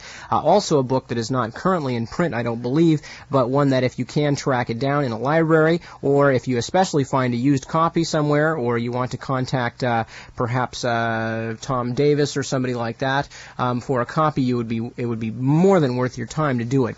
The book is again titled The Great Heroin Coup, Drugs, Intelligence, and International Fascism. Copyright 1980, the author Heinrich Kruger, and the book was originally published by South End Press in Boston. Okay. Well, by the way, we're going to be reading here. The book has an excellent foreword by Peter Dale Scott, one of the top political researchers in this country and a professor at the University of California at Berkeley. He wrote an excellent foreword to this book, and it's from this foreword that we're going to be quoting right now. Indeed. Okay, small segment here. The U.S. government's narcotics mafia connection goes back, as is well known, to World War II. Two controversial joint operations between OSS, Office of Strategic Services, and ONI, U.S. Naval Intelligence, established contacts via Lucky Luciano with the Sicilian Mafia, and via Tai Li, who we will be talking about more in the broadcast, with the dope-dealing Green Gang of Tu Yue Sheng in Shanghai. Both connections were extended into the post-war period as the Luciano and KMT networks slowly resumed their pre-war contacts. So what we're going to be looking at now, as is mentioned briefly in Peter Dale Scott's foreword, is not only the fact of Chiang Kai-shek and his collusion with Tu Yue Sheng's Shanghai dope syndicate, the Green Gang, but in fact the direct connections of the U.S. government through Chiang Kai-shek and through Tai Li, who we're going to be talking about during the broadcast, right into that same milieu in just the same way that we became involved in heroin traffic in Sicily and in Marseille. Although it should be noted that the involvement of U.S. intelligence with the narcotics traffic in the cases of Sicily and Marseille, and so far also in China, is indirect. In other words, the support given to these organized crime syndicates enabled them to become prime players, because later on we're going to be dealing with U.S. intelligence involvement directly to this in point. The traffic. Good, well said. To this point, it's a purely political maneuver on the part of the American intelligence and military establishments, but as we shall see, it's very hard to plant those kinds of seeds without reaping the kinds of plants that grow out of them. Indeed, and those plants have indeed been reaped. And again, at this point, the political influence creates the political circumstances leading to the resurgence with a vengeance of the international heroin traffic, and eventually we'll look at direct U.S. participation of U.S. intelligence services in that traffic. Now remember, the Green Gang under Tu Yue Sheng are being used as, in essence, a branch of the Kuomintang National Security Establishment, an anti-communist cadre in much the same fashion as the OSS and CIA used the Sicilian Mafia and Union Chorus in the examples we looked at earlier. Once again, U.S. intelligence was to form an alliance with the Green Gang, this time through a fellow named Tai Li, who was over Tu Yue Sheng in the Kuomintang National Security Establishment. We're going to be reading now about the alliance between the Green Gang, Tai Li, Tu Yue Sheng, and U.S. intelligence from a book called OSS, subtitled A Secret History of America's First Central Intelligence Agency, authored by R. Harris Smith, and it was published in hardcover by the University of California Press, Berkeley, 1972. So, again, R. Harris Smith, OSS, about the alliance between U.S. intelligence, Tai Li, Tu Yuesheng, and the Green Gang. Algan Lucy, L-U-S-E-Y, a former United Press correspondent in Shanghai, was a second Donovan agent at the Chinese capital. William Donovan was the head of OSS, the Office of Strategic Services, America's wartime intelligence service. Beginning again, Algan Lucy, a former United Press correspondent in Shanghai, was a second Donovan agent at the Chinese capital. He had first been hired as a propaganda specialist by the Sherwood branch of COL. Lucy had little contact with Gale, having been assured by, quote, some very influential and powerful Chinese, unquote, that the professor was not in the best of repute, unquote. Beside hatching a futile plot to smuggle submachine guns to the Formosan independence movement, unquote, Lucy devoted his energies to cultivating the friendship of Captain Milton Mary Miles, M-I-L-E-S, a naval officer who flew to China in May of 1942 with vague orders to find out what is going on out there, unquote, and to do whatever you can to help the Navy and to heckle the Japanese, unquote. What most interested Lucy was that Miles, an experienced veteran of the U.S. Asiatic Squadron, had developed close ties to a mysterious Chinese general named Tai Li, that's T-A-I, and then L-I. Operating under the innocuous title of Director, Bureau of Investigation and Statistics, unquote, Tai Li was actually the chief of a combined secret police and intelligence organization said to control over 300,000 agents throughout China and in every foreign nation where Chinese communities existed, from Bangkok to Saigon to San Francisco. The short, stocky Chinese was a shadowy figure who had achieved legendary stature. There were whispered tales of his miraculous escapes from countless Japanese assassination attempts. It was rumored that he had acquired great wealth through his control of the opium trade, that he supervised concentration camps for critics of the Chiang government, that he had no qualms about ensuring thought control through political executions. General Tai, according to one OSS report, was, quote, not the Admiral Canaris of China, but the Heinrich Himmler. Interrupting to place that reference, Admiral Canaris was the head of the Abwehr, German military intelligence during World War II, and of course Heinrich Himmler was the head of the SS. And again, one OSS report said that he was more like Himmler than Admiral Canaris, more like a repressive terror chief and butcher than a true espionage master. Continuing. Tai Li was also the, quote, completely trusted subordinate and guardian of the Generalissimo, subject only to the Generalissimo's orders, unquote. His loyalty to Chiang was a unique trait among the merry nest of gangsters, General Stilwell's term, who comprised the Kuomintang administration. Their friendship went back to the 1920s when Tai Li had joined the Chinese Communist Party to spy for Chiang, his military mentor.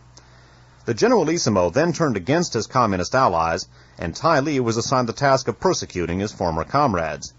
The general acquired the services of an underworld group of Shanghai hoodlums, the Green Gang, who specialized in kidnapping and extortion, and gave them official respectability as the foundation for his secret police organization.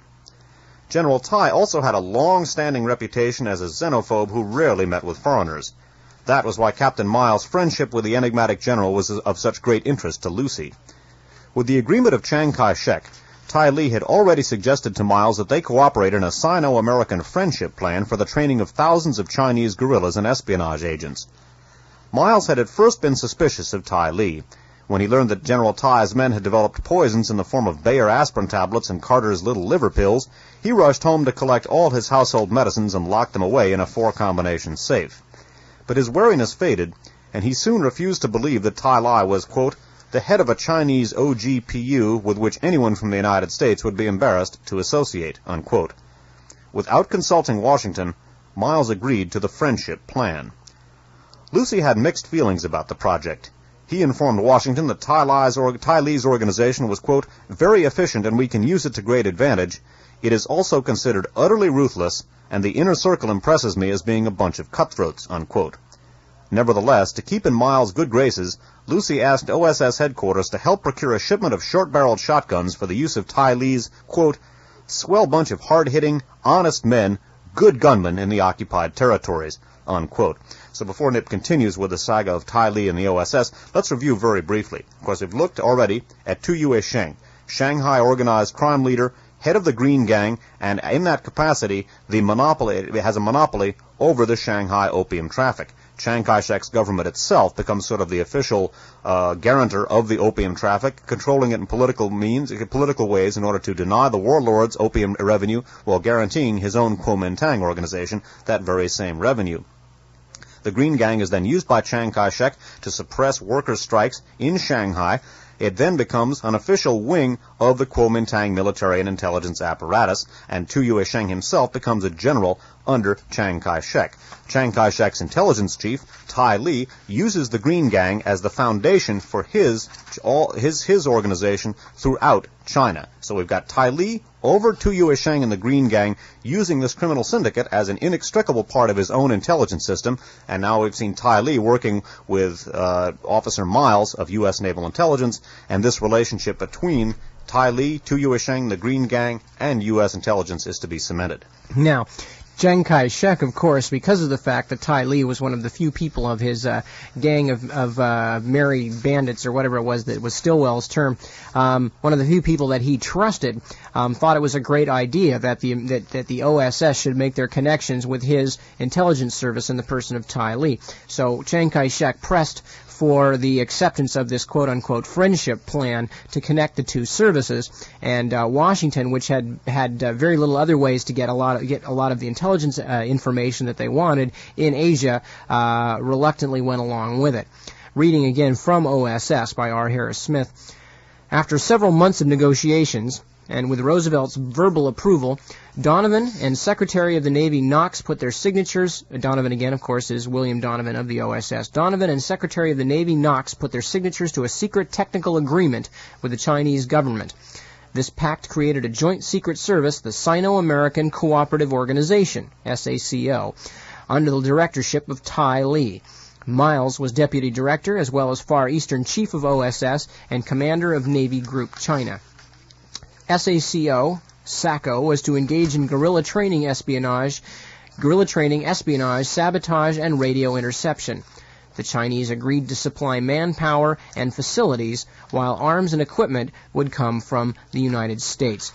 It should just briefly be mentioned, to those of you who are not familiar, one of the great curses of General Stilwell was probably one of the greatest generals in the history of the United States, and a man who, because of the political situation that he got stuck into, which was the maelstrom that was World War II China, has never received proper credit for his acumen.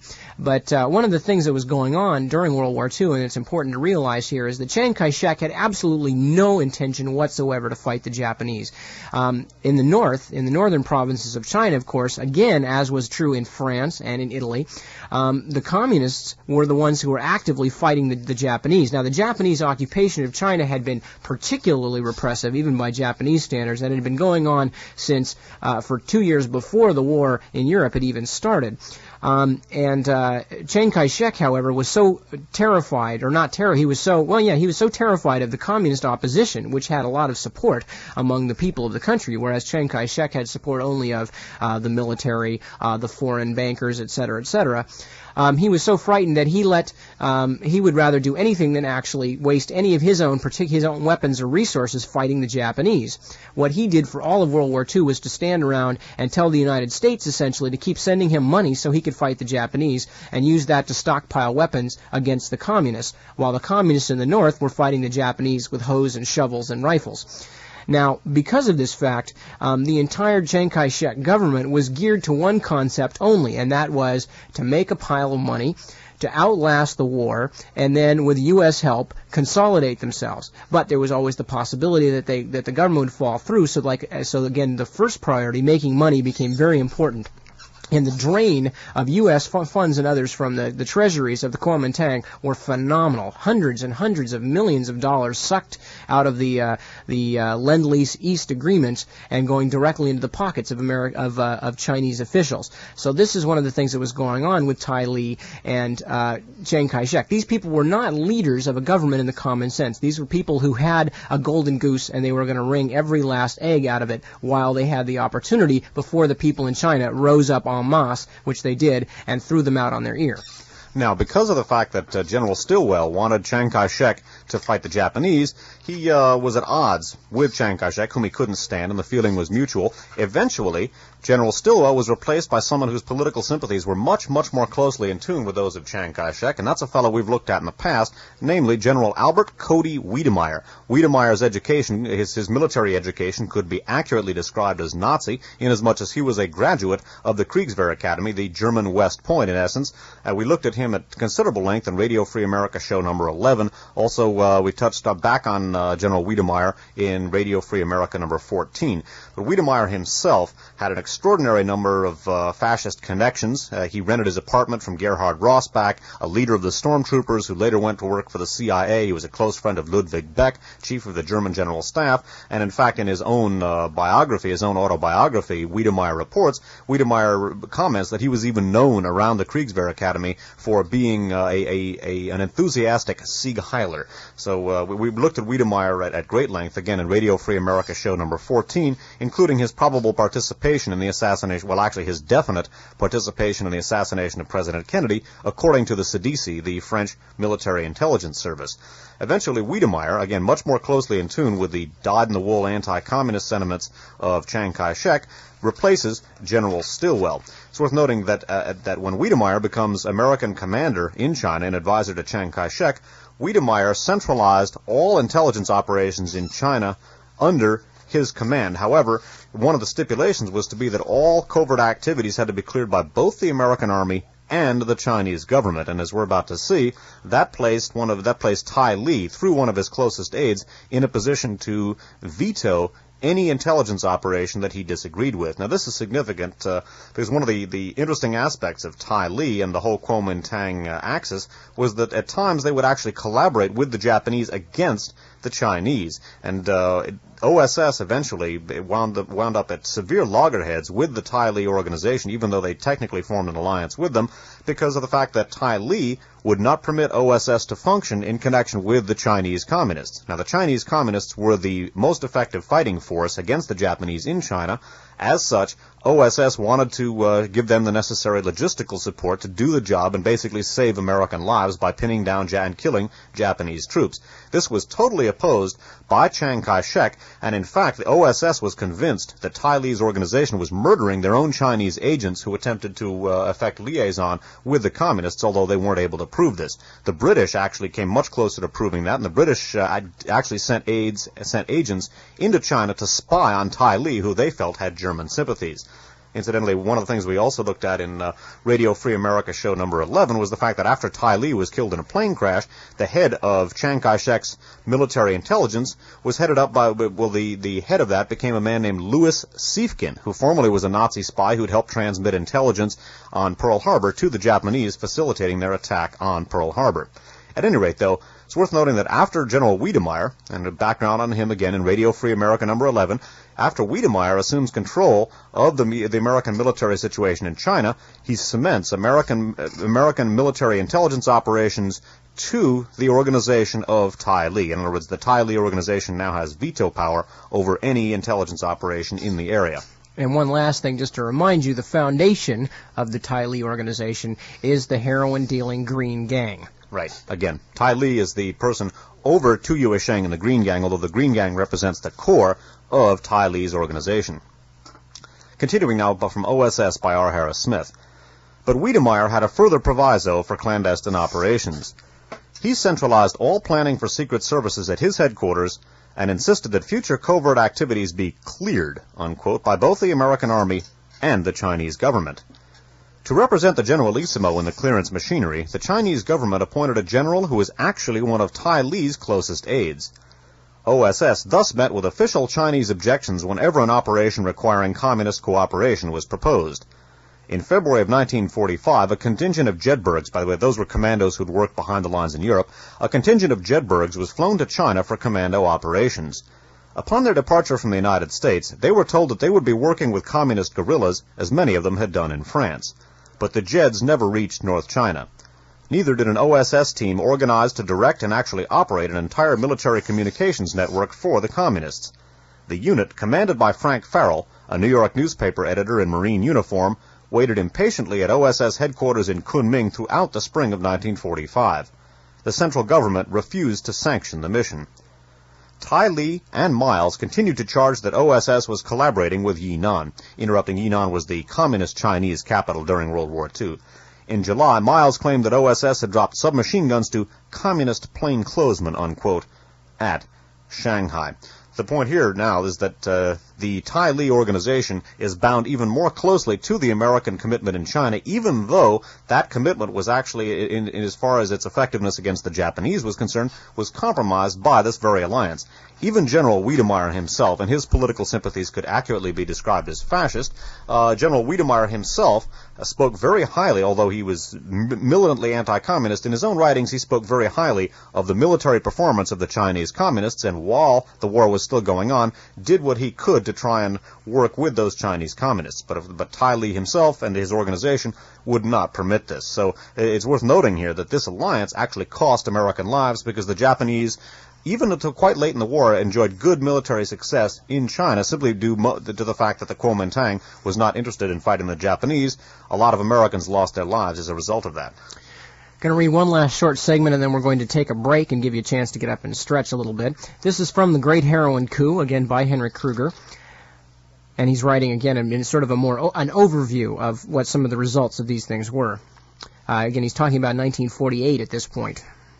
Meanwhile, in the United States, KMT agents helped establish a powerful China lobby and collaborated with friends and U.S. agencies to target, and in some cases drive from the government, old foes of the former U.S. KMT Tai Li alliance, including those inside the OSS. Before I finish this segment, let me just mention real quickly, you hear the China Lobby a lot. The China Lobby was a group composed of a variety of mostly right-wing Americans and Chinese. The Chinese, most of them directly out of the Chiang Kai-shek government. The leader of the China Lobby was in many ways, well, besides Henry Luce of Time magazine, also General Claire Chennault, a very close friend of the Generalissimo Chiang Kai-shek. And it was the China Lobby, in fact, and the accusations of the China Lobby that people in the State Department had given China away to the communists, an accusation that any reasonable historian would laugh at, because the Chiang Kai-shek government was so far from being an actual government, it was laughable.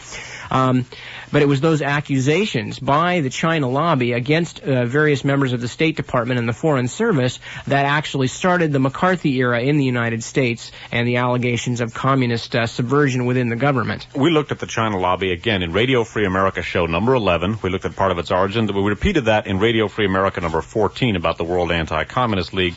In general, Radio Free America's 14 and 15 dealing with the World Anti-Communist League will flesh out your understanding of the China Lobby. All right, so I'll start that again. Meanwhile, in the United States, meanwhile 1948, KMT agents helped establish a powerful China lobby and collaborated with friends and U.S. agencies to target and in some cases drive from government old foes of the former U.S. KMT Tai Li alliance, including those inside the OSS. Okay, so the China lobby is getting together to drive the people opposed to the drug smugglers out of office. A scholarly book in 1960 noted that, quote, the narcotics business has been a factor in some activities and permutations of the China lobby, unquote, thus challenging the official Narcotics Bureau myth that KMT dope in this country was, quote, communist Chinese, unquote. So again, what we see in this case, not only the combining of the reactionary or the right wing or the extreme conservative factions in political circles with the intelligence, and in many cases the actual dope runners and warlords, to chase from government or slander people who are opposed to these kinds of policies. But on top of that, we see again that, as Adolf Hitler once put it, that impudent reversal of truth in which the pot calls the kettle black. And that is exactly what was going on with the China lobby and their allegations of communist Chinese dope flooding the American mainland. We're going to be taking a musical break now. When we come back, we're going to look at an expansion or a further development of the cooperation between the dope-dealing Kuomintang and U.S. intelligence, and we're going to look at the role of the CIA and the Kuomintang in setting up the so-called Golden Triangle, which, after the poppy fields in Turkey began to decline due to pressure from some of the Western nations, the Golden Triangle became the primary heroin production area in the entire world for a long time, supplied the U.S. market. The rise of the Golden Triangle was inextricably linked with the Kuomintang and its support from the CIA, and we're going to look at that when we come back. And we will be coming back, but first we're going to take a short break. Stick with us, get up, stretch a little bit, and we'll be back in a few minutes with more of Radio Free America right here on KFJC. Radio Free America broadcast of, well, it's actually about the 24th Radio Free America, but it's the first broadcast specifically devoted to drugs and the American intelligence establishment. Although, as we have seen so far already, the American intelligence establishment includes large other factors in the American political establishment, including the military and other branches of the legislative and executive branches, and also it includes many foreign intelligence branches, which we're going to be getting into as well. What we've just been talking about at some length is a particular foreign intelligence service, the notorious Kuomintang intelligence service under General Tai Li. And as to put it in a nutshell, we've been talking about the fact that Tai Li, in putting together his intelligence force for Chiang Kai-shek in China, co-opted the entire Green Gang, which was a gang of terrorists, kidnappers, thieves, and most specifically important for our purpose, drug dealers, and took it over and then linked his organization up with American intelligence. Okay, now the cooperation between the CIA and Kuomintang elements, and recall that Kuomintang inextricably linked with dope-dealing syndicates which it used as an anti-communist cadre in much the same way that the OSS and CIA used the mafia and the Union Corps. The link-up between U.S. intelligence and the Kuomintang inextricably involved in the dope traffic, as we're going to see now. This pattern has continued to operate historically, and was to result in the development of the so-called Golden Triangle area of Southeast Asia as a primary heroin or opium-growing center. The Golden Triangle generally refers to an area of Laos, Thailand, and Burma, which came to the forefront of the narcotics trafficking during the Vietnam War. And the traffic in Southeast Asia is what we're going to be looking at right now, and the CIA-Kuomintang cooperation in promoting it is front and center. Returning once again to the politics of heroin in Southeast Asia by Alfred McCoy. While the work of French clandestine services in Indochina enabled the opium trade to survive a government repression campaign, some CIA activities in Burma helped transform the Shan states from a relatively minor poppy cultivating area into the largest opium-growing region in the world. The precipitous collapse of the nationalist Chinese Kuomintang or KMT government in 1949 convinced the Truman administration that it had to stem, quote, the southward flow of communism, unquote, into Southeast Asia. In 1950, the Defense Department extended military aid to the French in Indochina. In that same year, the CIA began regrouping those remnants of the defeated Kuomintang army in the Burmese Shan states for a projected invasion of southern China. Although the Kuomintang army was to fail in its military operations, it succeeded in monopolizing and expanding the Shan state's opium trade. The Kuomintang shipped bountiful harvests to northern Thailand, where they were sold to General Phao Siriananda of the Thai police, a CIA client. The CIA had promoted the Phao-Kuomintang partnership in order to provide a secure rear area for the Kuomintang, but this alliance soon became a critical factor in the growth of Southeast Asia's narcotics traffic. With CIA support, the Kuomintang remained in Burma until 1961, when a Burmese army offensive drove them into Laos and Thailand. By this time, however, the Kuomintang had already used their control over the tribal populations to expand Shan state opium production by almost 1,000%, from less than 40 tons after World War II to an estimated 300 to 400 tons by 1962. From bases in northern Thailand, the Kuomintang have continued to send huge mule caravans into the Shan states to bring out the opium harvest. Today, over 20 years after the CIA first began supporting Kuomintang troops in the Golden Triangle region, these Kuomintang caravans control almost a third of the world's total illicit opium supply and have a growing share of Southeast Asia's thriving heroin business. All right, continuing with the politics of heroin in Southeast Asia.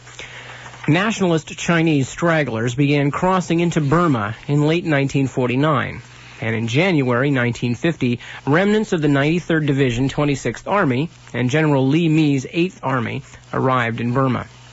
5,000 of General Li Me's troops who crossed into Indochina instead of Burma were quickly disarmed by the French and interned on Phu Quoc Island in the Gulf of Thailand until they were repatriated to Taiwan in June 1953. By the way, this general we're talking about is L-I-M-I, not to be confused with Tai Li, who we were talking about earlier. Good point.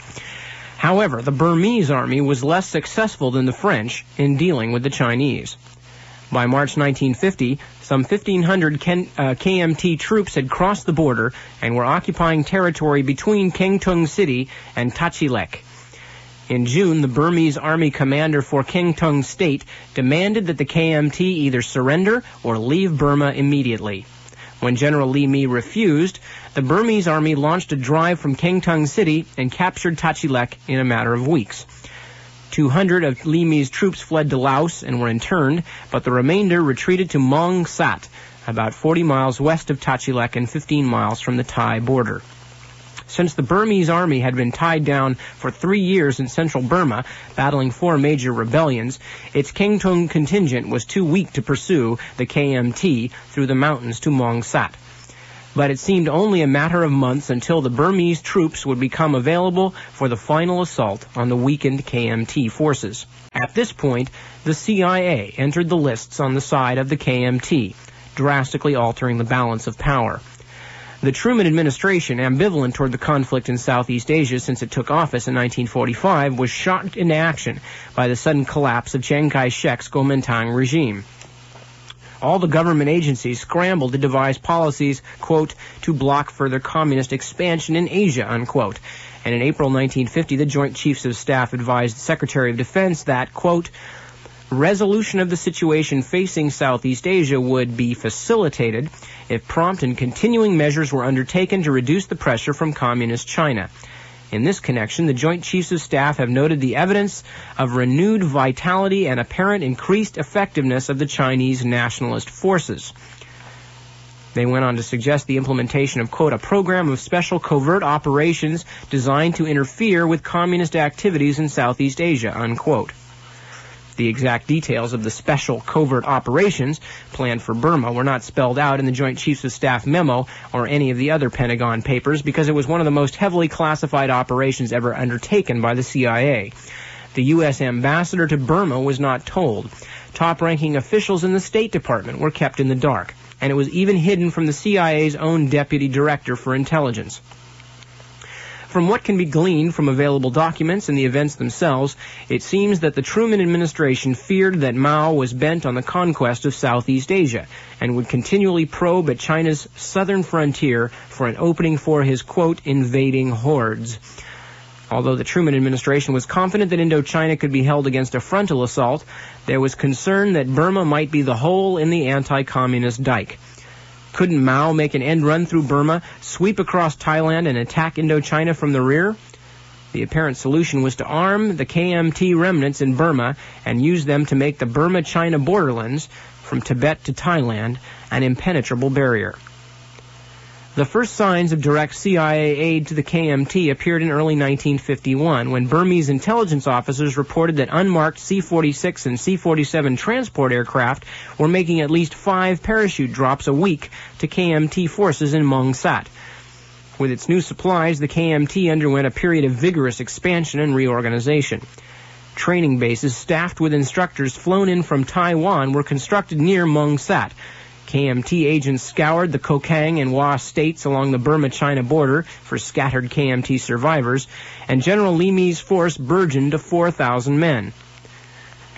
In April 1950, Li Me led the bulk of his force up the Salween River to Mong Mao in the Hua states, where they established a base camp near the China border. As more stragglers were rounded up, a new base camp was opened at Mong Yang. Soon unmarked C-47s were seen making airdrops in the area.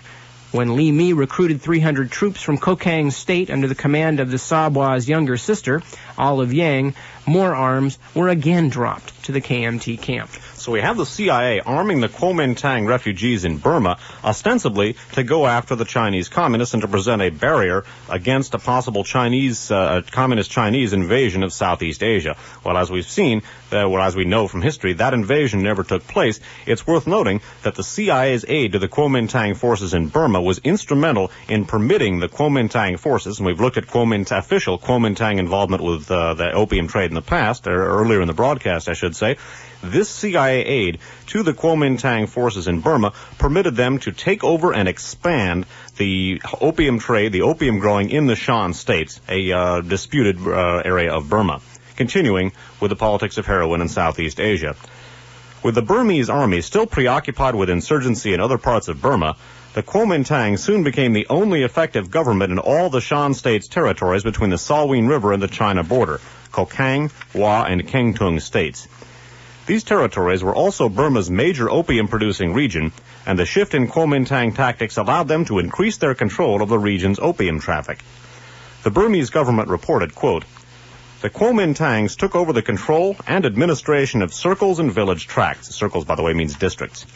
They started opening up revenue collection centers, and local people were being subjected to pay gate fees and ferry fees in entering their occupied area. Customs duties were also leveled on all commodities brought into their territories for trade. The taxes were collected in kind as well as money. By means of threat and coercion, these Kuomintang aggressors forced the local inhabitants to comply with their demands. The Kuomintang occupation centralized the marketing structure using hundreds of petty opium traders who combed the Shan highlands. The Kuomintang also required that every hill tribe farmer pay an annual opium tax. One American missionary to the Lehu tribesmen of Kengtung State, Reverend Paul Lewis, recalls that the Kuomintang tax produced a dramatic rise in the amount of opium grown in the highland villages he visited. Tribes had very little choice in the matter, and he can still remember only too vividly the agony of the Lehu who were tortured by the Kuomintang for failing to comply with the regulations. Moreover, many Chinese soldiers married Lehu tribeswomen. These marriages reinforced Kuomintang control over the highlands and made it easier for them to secure opium and recruits. Through their personal contact in mountain villages, their powerful army, and their control over the opium-growing regions, the Kuomintang were in an ideal position to force an expansion of the Shan state's opium production when Yunnan's illicit production began to disappear in the early 1950s. Almost all the Kuomintang opium was sent south to Thailand, either by mule train or aircraft. Soon after their arrival in Burma, the Kuomintang formed a mountain transport unit, recruiting local mule drivers and their animals. Since most of their munitions and supplies were hauled overland from Thailand, the Kuomintang mule caravans found it convenient to haul opium on the outgoing trip from Mong Sat, and soon developed a regular caravan trade with Thailand. Burmese military sources claimed that much of the Kuomintang opium was flown from Mong Sat in unmarked C-47s flying to Thailand and Taiwan. Of course, the implication here is that those unmarked C-47s were CIA planes. We're going to look at later in the broadcast the role of Air America, a CIA air proprietary in flying opium from Laos into Vietnam. Continuing here with McCoy's account. In any case, once the Kuomintang opium left Mong Sat, it was usually shipped to Chiang Mai, where a Kuomintang colonel maintained a liaison office with the nationalist Chinese consulate and with local Thai authorities. Posing as ordinary Chinese merchants, the colonel and his staff used raw opium to pay for the munitions, food, and clothing that arrived from Bangkok at the Chiang Mai railhead. Once the material was paid for, it was this colonel's responsibility to forward it to Mong Sat. Usually, the Kuomintang dealt with the commander of the Thai police, General Phao, who shipped the opium from Chiang Mai to Bangkok for both local consumption and export. While the three CIA-sponsored invasions of Yunnan at least represented a feebly conceived anti-communist policy, the next move defied all logic. With what appeared to be CIA support, the Kuomintang began a full-scale invasion of eastern Burma. In late 1952, thousands of Kuomintang mercenaries forded the Salween River and began a well-orchestrated advance. The Burmese government claimed that this was the beginning of an attempt to conquer the entire country. But in March of 1953, the Burmese fielded 3 crack brigades and quickly drove them back across the Salween. Interestingly, after a skirmish with the Kuomintang at the Wan Sa La ferry, Burmese soldiers discovered the bodies of 3 white men who bore no identification other than some personal letters with Washington and New York addresses. So here we not only have the CIA aiding the Kuomintang and providing them with the necessary muscle to control and expand the Burmese opium trade, thereby carrying it through their caravans into Thailand as well, where a lot of it was marketed. But apparently, in 1952, the CIA actually began aiding the Kuomintang in an operation against Burma, according to the Burmese, with the aid of taking over the entire country.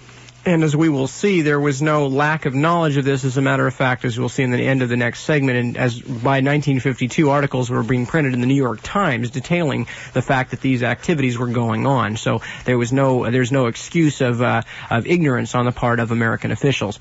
Anyway, continuing with a slightly later section in the politics of heroin in Southeast Asia. Although forgotten by the international press, the Kuomintang guerrilla operations continue to create problems for both the Burmese and Chinese governments. When delegations from the Union of Burma and the People's Republic of China met to resolve a border dispute in the summer of 1960, they also concluded a secret agreement for combined operations against the KMT base at Mong Pa Liao. This base, with a runway capable of handling the largest transport aircraft, was defended by some 10,000 Kuomintang troops entrenched in an elaborate fortifications complex. After weeks of heavy fighting, 5,000 Burmese troops and 3 full People's Liberation Army divisions totaling 20,000 men finally overwhelmed the fortress on January 26, 1961. While many of their hill tribe recruits fled into the mountains, the crack KMT units retreated across the Mekong River into northwestern Laos. Burmese officers were outraged to discover American arms of recent manufacture and 5 tons of ammunition bearing distinctive red, white, and blue labels.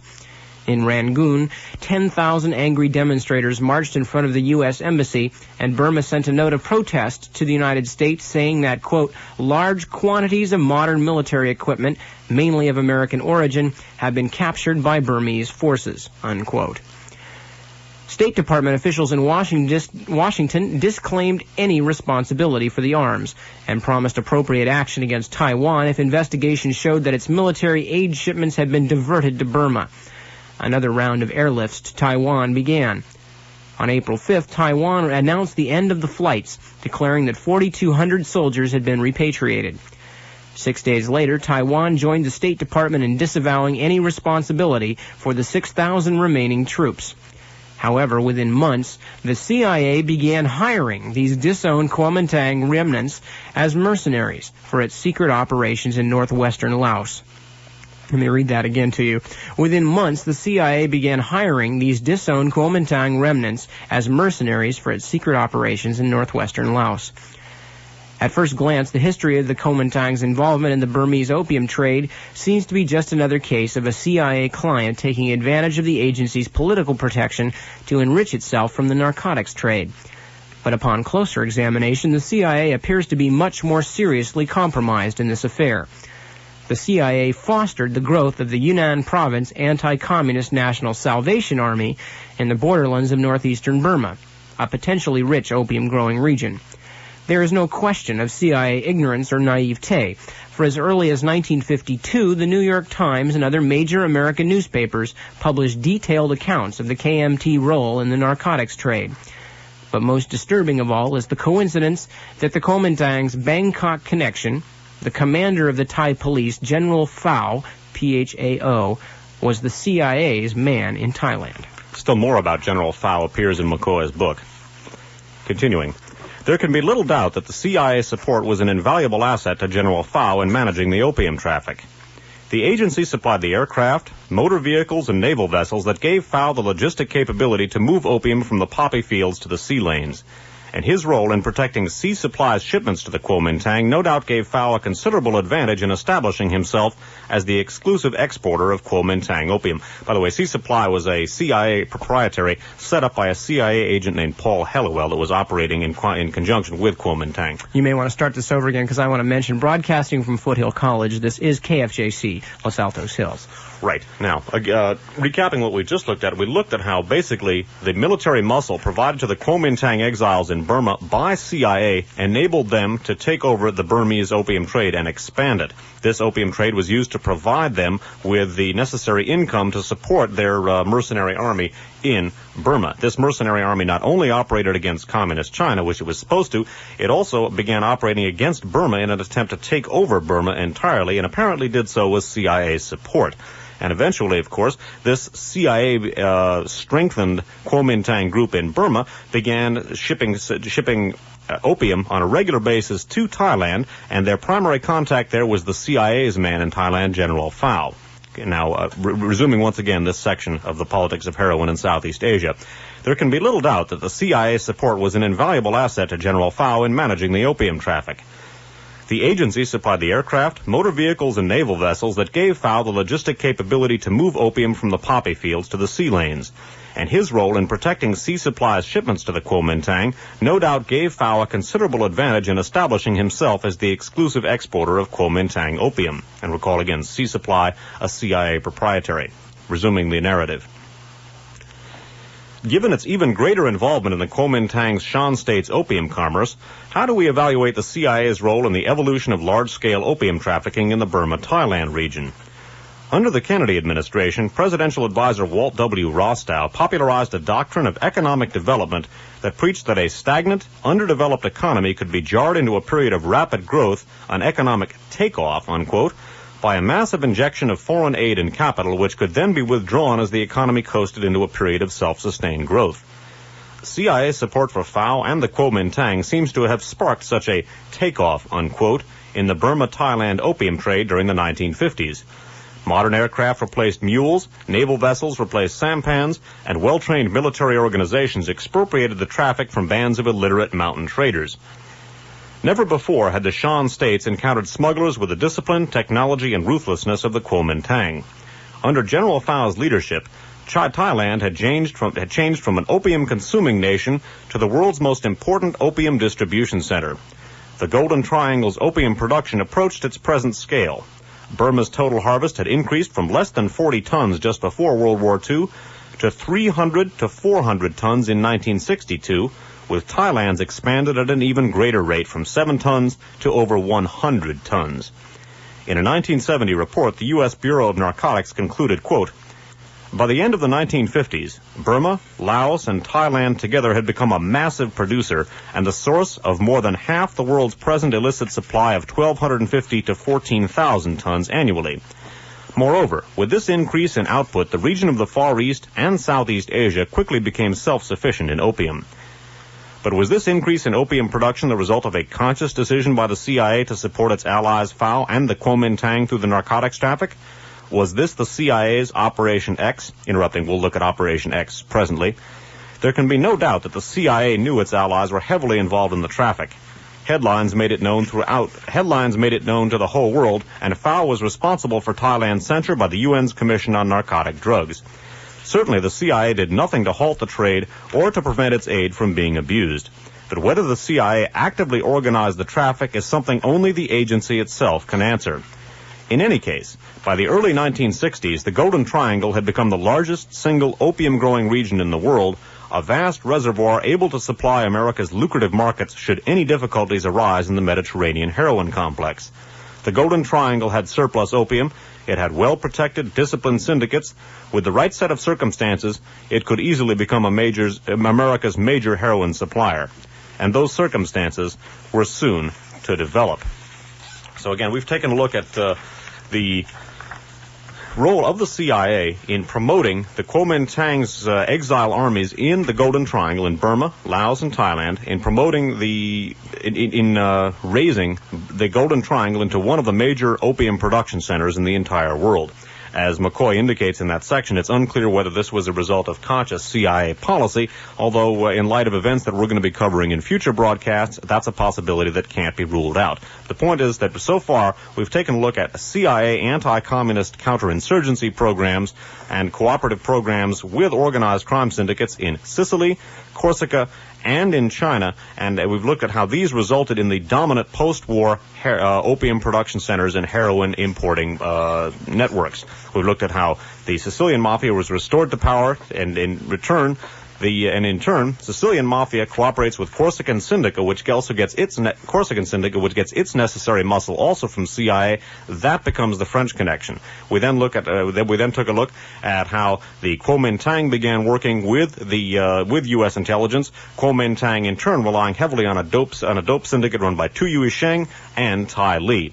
This Kuomintang U.S. intelligence relationship continues, with the Kuomintang exile army in Burma receiving heavy CIA support, using that increased muscle to not only control the Shan state's opium traffic, but to expand it greatly and to turn that region into one of the dominant opium-producing regions in the world. And as we've seen, the Kuomintang forces in Burma work very closely, and therefore their traffic is moved by General Phao of Thailand, the CIA's man in Thailand.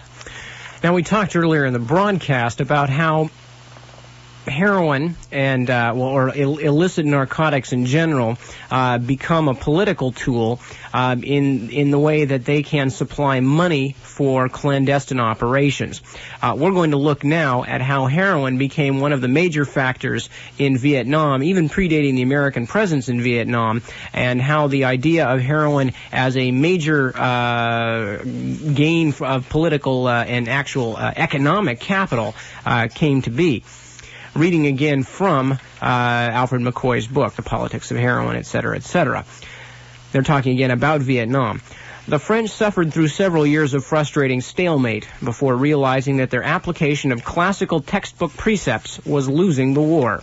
By the way, just mentioning, this is the war taking place after World War II in Vietnam, where the French, the Vietnamese, who again had fought as resistance troops to the Japanese, fully expected to be granted their independence, and instead, due to some deals cut between within the groups of the Allies, most notably between the French and English in the United States, the French were handed back their colonial possession of Vietnam. But as the French were to find out, things had changed and would never be the same again.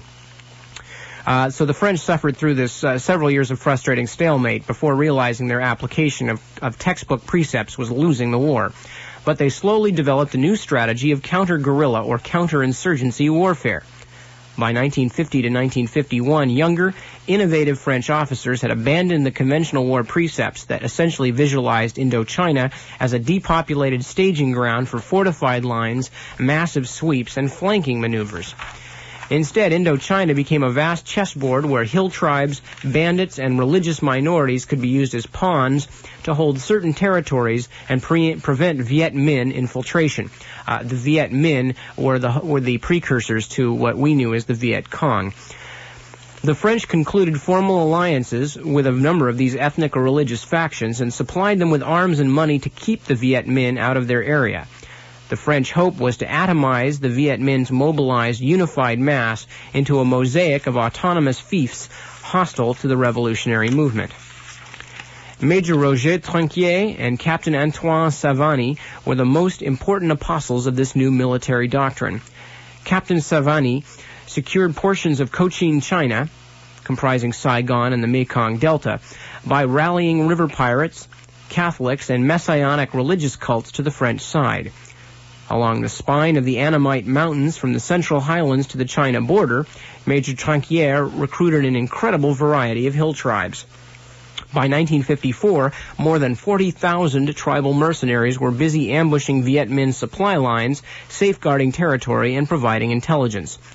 Other French officers organized Catholic militia from parishes in the Tonkin Delta, Nung pirates on the Tonkin Gulf, and a Catholic militia in Hue. Although the French euphemistically referred to these local troops as, quote, supplementary forces, and attempted to legitimize their leaders with ranks, commissions, and military decorations, they were little more than mercenaries, and very greedy, very expensive mercenaries at that.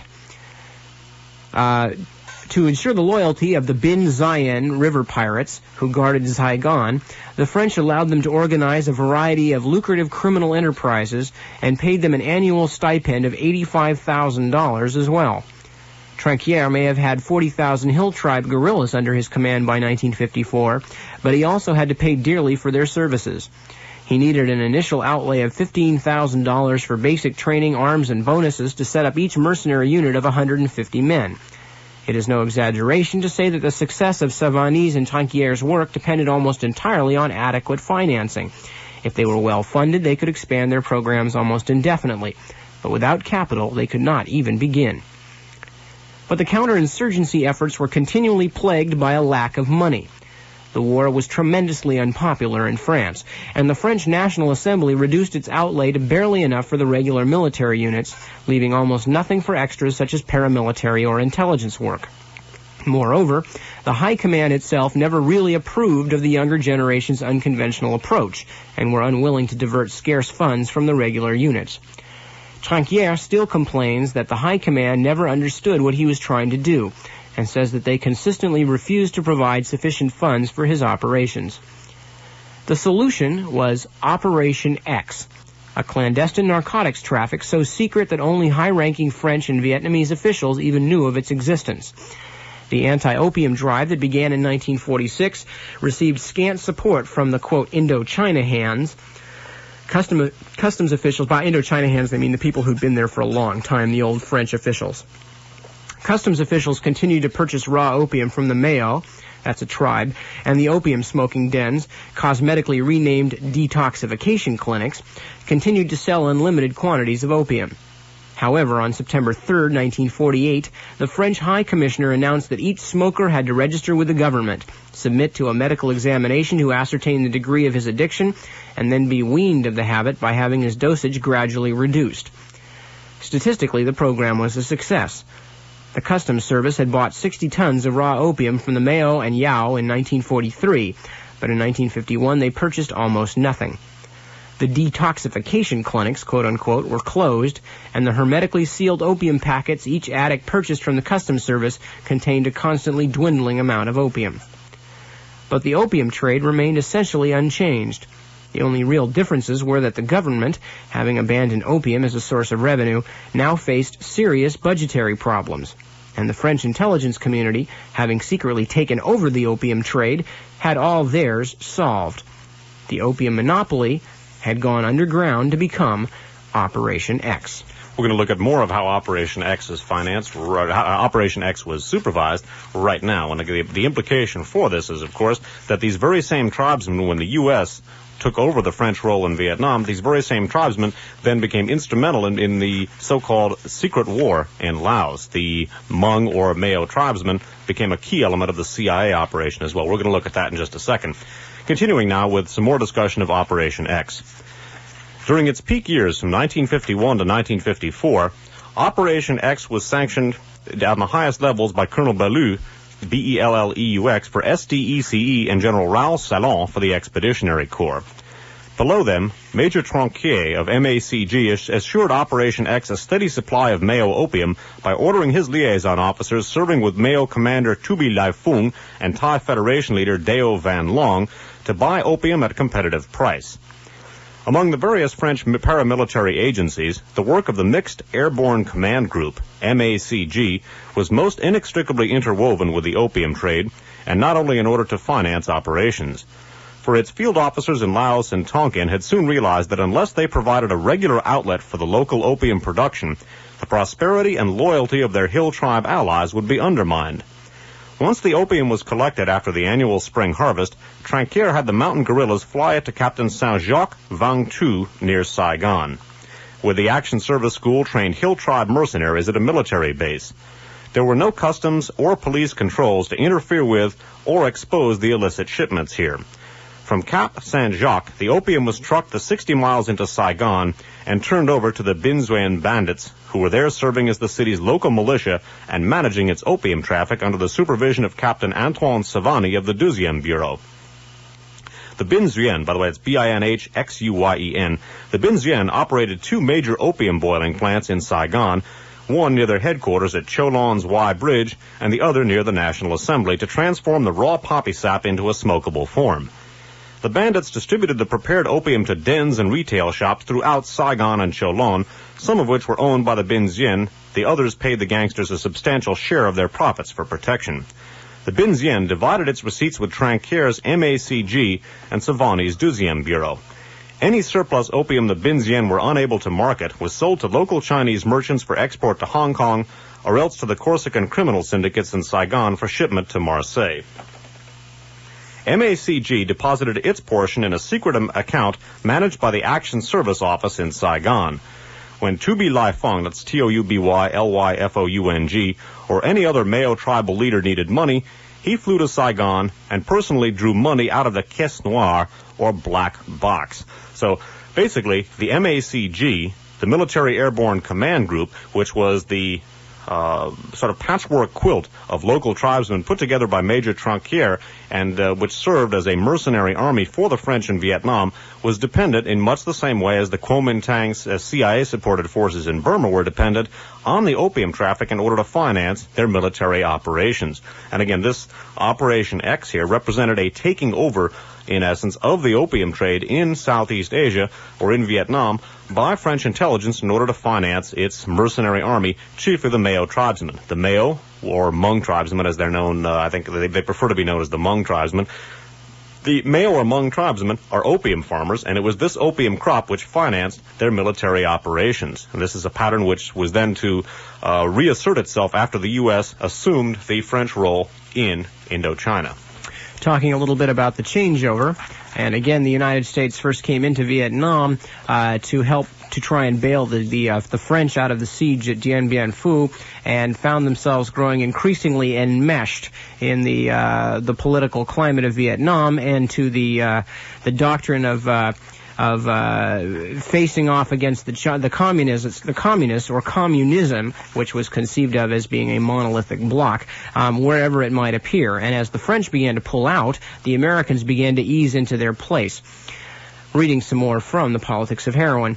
When the French Expeditionary Corps began its rapid withdrawal from Indochina in 1955, MACG officers, remember that is essentially the local mercenary troops put together by the French, MACG officers approached American military personnel and offered to turn over their entire paramilitary apparatus. CIA agent Lucien Conan was one of those contacted, and he passed the word along to Washington. But, quote, DOD, Department of Defense, responded that they wanted nothing to do with any French program, unquote, and the offer was refused. But many in the agency regretted the decision when the CIA sent Green Berets into Laos and Vietnam to organize hill tribe guerrillas several years later. And in 1962, American representatives visited Tronquier in Paris and offered him a high position as an advisor on mountain warfare in Indochina. But fearing that the Americans would never give a French officer sufficient authority to accomplish anything, Tronquier refused. So right away, although as they mention here that there were some dislocation between the MACG groups and certain people in the Department of Defense not wanting to make those kinds of connections, as we will see, the rest of the changeover was remarkably smooth in terms of the old networks being picked up, and part of the old networks, as we know, was Operation X, which was the plan to use the heroin trade that had been taken over by French military intelligence, to turn the heroin trade into something that would benefit the anti-communist war effort. And as we shall see, in fact, the U.S. government took this same heroin trade over themselves, entrusting it to their own hand-picked mercenaries, and used it for basically the same types of purposes. It should be noted here, just perhaps in passing, that the old French colony of Indochina comprised what is today Vietnam, Laos, and Cambodia. That was all part of the same colony, so they were not separate countries in those days. However, of course, after the defeat of the French at Dien Bien Phu, they did become separate nations.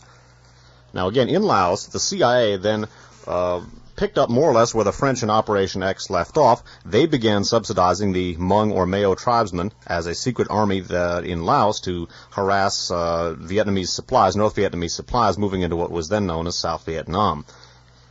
Of the American assumption of the French Operation X in essence, or of the French mercenary opium army in Laos, McCoy writes as follows. In Laos, CIA clandestine intervention produced changes and upheavals in the narcotics traffic. When political infighting among the Lao elite and escalating war forced the small Corsican charter airlines out of the opium business in 1965, the CIA's airline Air America began flying Mao opium out of the hills to Long Chen and Vientiane. CIA cross-border intelligence missions into China from Laos reaped an unexpected dividend in 1962 when the Shan rebel leader who organized the forays for the agency began financing the Shan nationalist cause by selling Burmese opium to another CIA protege, Laotian General Phumi Nosavan, Phumi Nosavan. The economic alliance between General Phumi and the Shans opened up a new trading pattern that diverted increasingly significant quantities of Burmese opium from their normal marketplace in Bangkok. In the late 1960s, U.S. Air Force bombing disrupted Laotian opium production by forcing the majority of the Mayo opium farmers to become refugees. However, flourishing Laotian heroin laboratories, which are the major suppliers for the GI market in Vietnam, simply increased their imports of Burmese opium through already established trading relationships. The importance of these CIA clients in the subsequent growth of the Golden Triangle's heroin trade was revealed inadvertently by the agency itself when it leaked a classified report on the Southeast Asian opium traffic to the New York Times. The CIA analysis identified 21 opium refineries in the tri-border area where Burma, Thailand, and Laos converge, and reported that 7 were capable of producing 90 to 99% pure number 4 heroin. Of these 7 heroin refineries, quote, the most important are located in the areas around Tachilek, Burma, Ban Huai Sai and Nem Kyong in Laos, and Mae Salong in Thailand. Although the CIA did not bother to mention it, many of these refineries are located in areas totally controlled by paramilitary groups closely identified with American military operations in the Golden Triangle area. Mae Salong is headquarters for the Nationalist Chinese Fifth Army, which has been continuously involved in CIA counterinsurgency and intelligence operations since 1950. According to a former CIA operative who worked in the area for a number of years, the heroin laboratory at Nam Kyung is protected by Major Chao La, C-H-A-O-L-A, commander of Yao mercenary troops for the CIA in northwestern Laos. One of the heroin laboratories near Ban Huai Se reportedly belongs to General Wane Ratikone, R-A-T-T-I-K-O-N-E, former commander-in-chief of the Royal Laotian Army, the only army in the world, except for the U.S. Army, entirely financed by the U.S. government. The heroin factories near Tachilek are operated by Burmese paramilitary units and Shan rebel armies who control a relatively small percentage of Burma's narcotics traffic. Although few of these Shan groups have any relation to the CIA today, one of the most important chapters in the history of the Shan state's opium trade involves a Shan rebel army closely allied with the CIA. Other sources have revealed the existence of an important heroin laboratory operating in the Vientiane region under the protection of General Wane Ratikone. Finally, the U.S. Bureau of Narcotics has reported that General Vang Pao, commander of the CIA's secret army, has been operating a heroin refactory at Long Tieng, headquarters for CIA operations in northern Laos. So we see basically the same pattern that we saw under the French Operation X, holding firm when the CIA assumes stewardship of the Hmong or Mayo tribesmen. They are opium farmers. In order to keep fighting, their opium has to be sold. And one of the most disturbing things, and we're going to be developing this a little further, is how Air America, a CIA air proprietary, flew the opium from Laos into Vietnam. We're going to be going into just why it was being flown into Vietnam and what it was doing there after we take a short break. But it's worth noting here that Air America, a CIA air proprietary, very much, by the way, in the news right now, was flying this opium into Laos. And incidentally, Air America, and again, we're now talking October 16th, 1986, Air America is very much in the news recently because last week an apparently CIA airplane, including a gentleman named Eugene Hasenfuss, was shot down in Nicaragua. Hasenfuss, in addition to admitting he worked for U.S. intelligence, revealed that he flew for Air America in Vietnam in the 60s. All right, continuing and getting a little more into Air America and their co-option, if there is such a word, of the air traffic of opium coming out of the Mayo tribesmen's regions, are also known as the Hmong, H-M-O-N-G. You've probably seen that.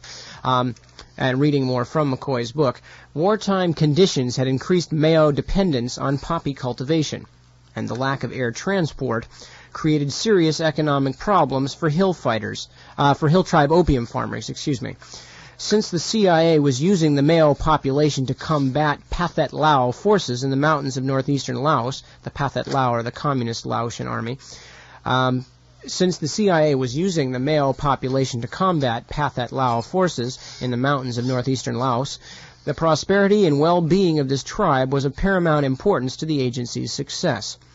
By 1965, the CIA had created a male army of 30,000 men that guarded radar installations vital to bombing North Vietnam, rescued downed American pilots, and battled Pathet Lao guerrillas. Without air transport for their opium, the Mao faced economic ruin. There was simply no form of air transport available in northern Laos except the CIA's charter airline, Air America.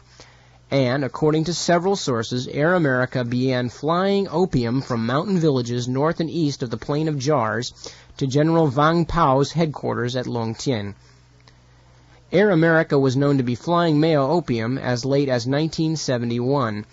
Mao village leaders in the area west of the Plain of Jars, for example, claimed that their 1970 and 71 opium harvests were bought up by Vang Pao's officers and flown to Long Tien on Air America UH-1H Huey helicopters. This opium was probably destined for heroin laboratories in Long Tien or Vientiane and ultimately for GI addicts in Vietnam. The U.S. Embassy in Vientiane adopted an attitude of benign neglect toward the opium traffic. When one American journalist wrote the embassy complaining that Laotian officials were involved in the drug trade, U.S. Ambassador G. McMurtry Godley responded in a letter dated December 2, 1970, quote, "Regarding your information about opium traffic between Laos and the United States, the purchase of opium in Southeast Asia is certainly less difficult than in other parts of the world. But I believe that the Royal Laotian government takes its responsibility seriously to prohibit international opium traffic.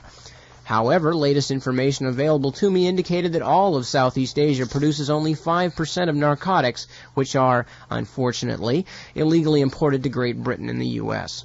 As you undoubtedly are already aware, our government is making every effort to contain this traffic, and I believe the Narcotics Bureau in Washington, D.C. can give you additional information if you have some other inquiries." But the latest information available to Ambassador Godley should have indicated that most of the heroin being used by American GIs in Vietnam was coming from Laotian laboratories. The exact location of Laos's flourishing laboratories was common knowledge among even the most junior U.S. bureaucrats. Okay, so here we see basically the CIA has now gone from a slightly more passive role, or at least more clandestine role in the heroin traffic, to direct intercession. The CIA has begun to fly opium out of the hills of Laos and hand it over to their puppet generals. Now, when the Ambassador Godley writes to this American journalist and says, how does he put it? Our government is making every effort to contain this traffic.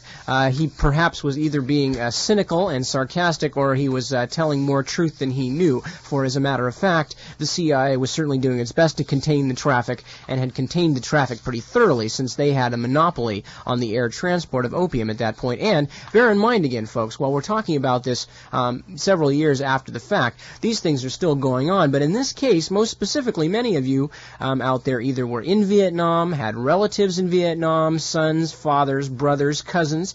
Some of them came back with heroin habits. As a matter of fact, this is one of the things that caused the jump in heroin usage in the United States, was returning American soldiers. Specifically, the American addict population tripled as a result of Vietnam. Ultimately, the opium traffic in Vietnam was being contained in the veins of American GIs. We're going to take a very short break, and then we're going to come back and we're going to give you some of the background as to just how our troops wound up being addicted by the very people they were fighting to support, and by the government who sent them there to fight in the first place. We'll be right back. Don't go away. We'll return with more of Radio Free America in just a moment on KFJC.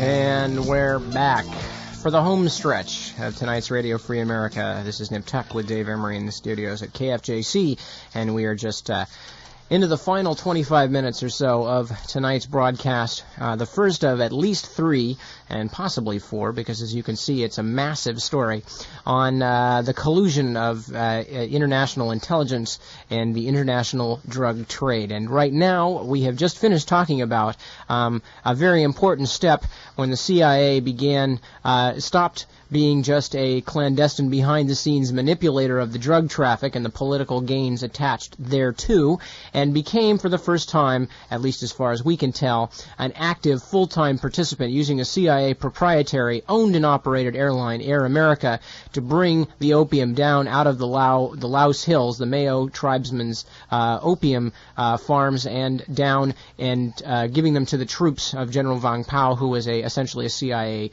pawn, I guess would be a nice way to put it. All right, a tool, perhaps. Tool's a good whatever, word. A rose by any other name, or a poppy, for that matter. That's right. Now, perhaps the most tragic aspect of the CIA's active involvement in the narcotics traffic in Southeast Asia was the fact that many of the victims of that traffic were the very troops who had been sent there in order to support the government of South Vietnam.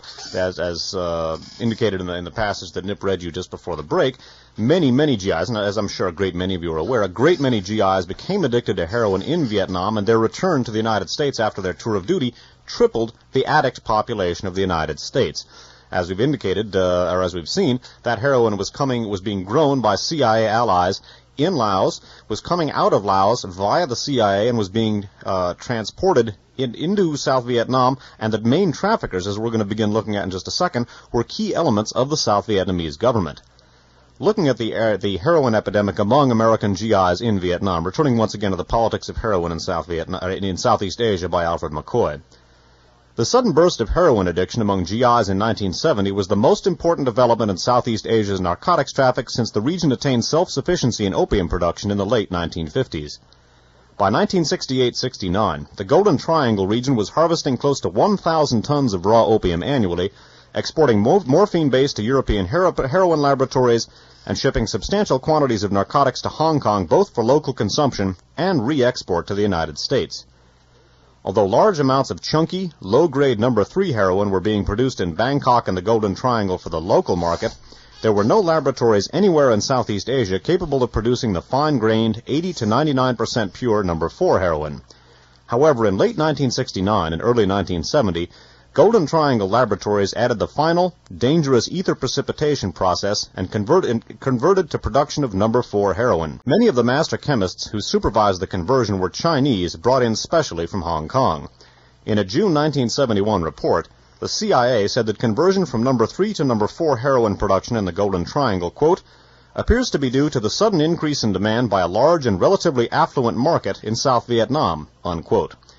By mid-April 1971, demand for No. 4 heroin both in Vietnam and the United States had increased so quickly that the wholesale price for a kilo jumped to $1,780 from $1,240 the previous September.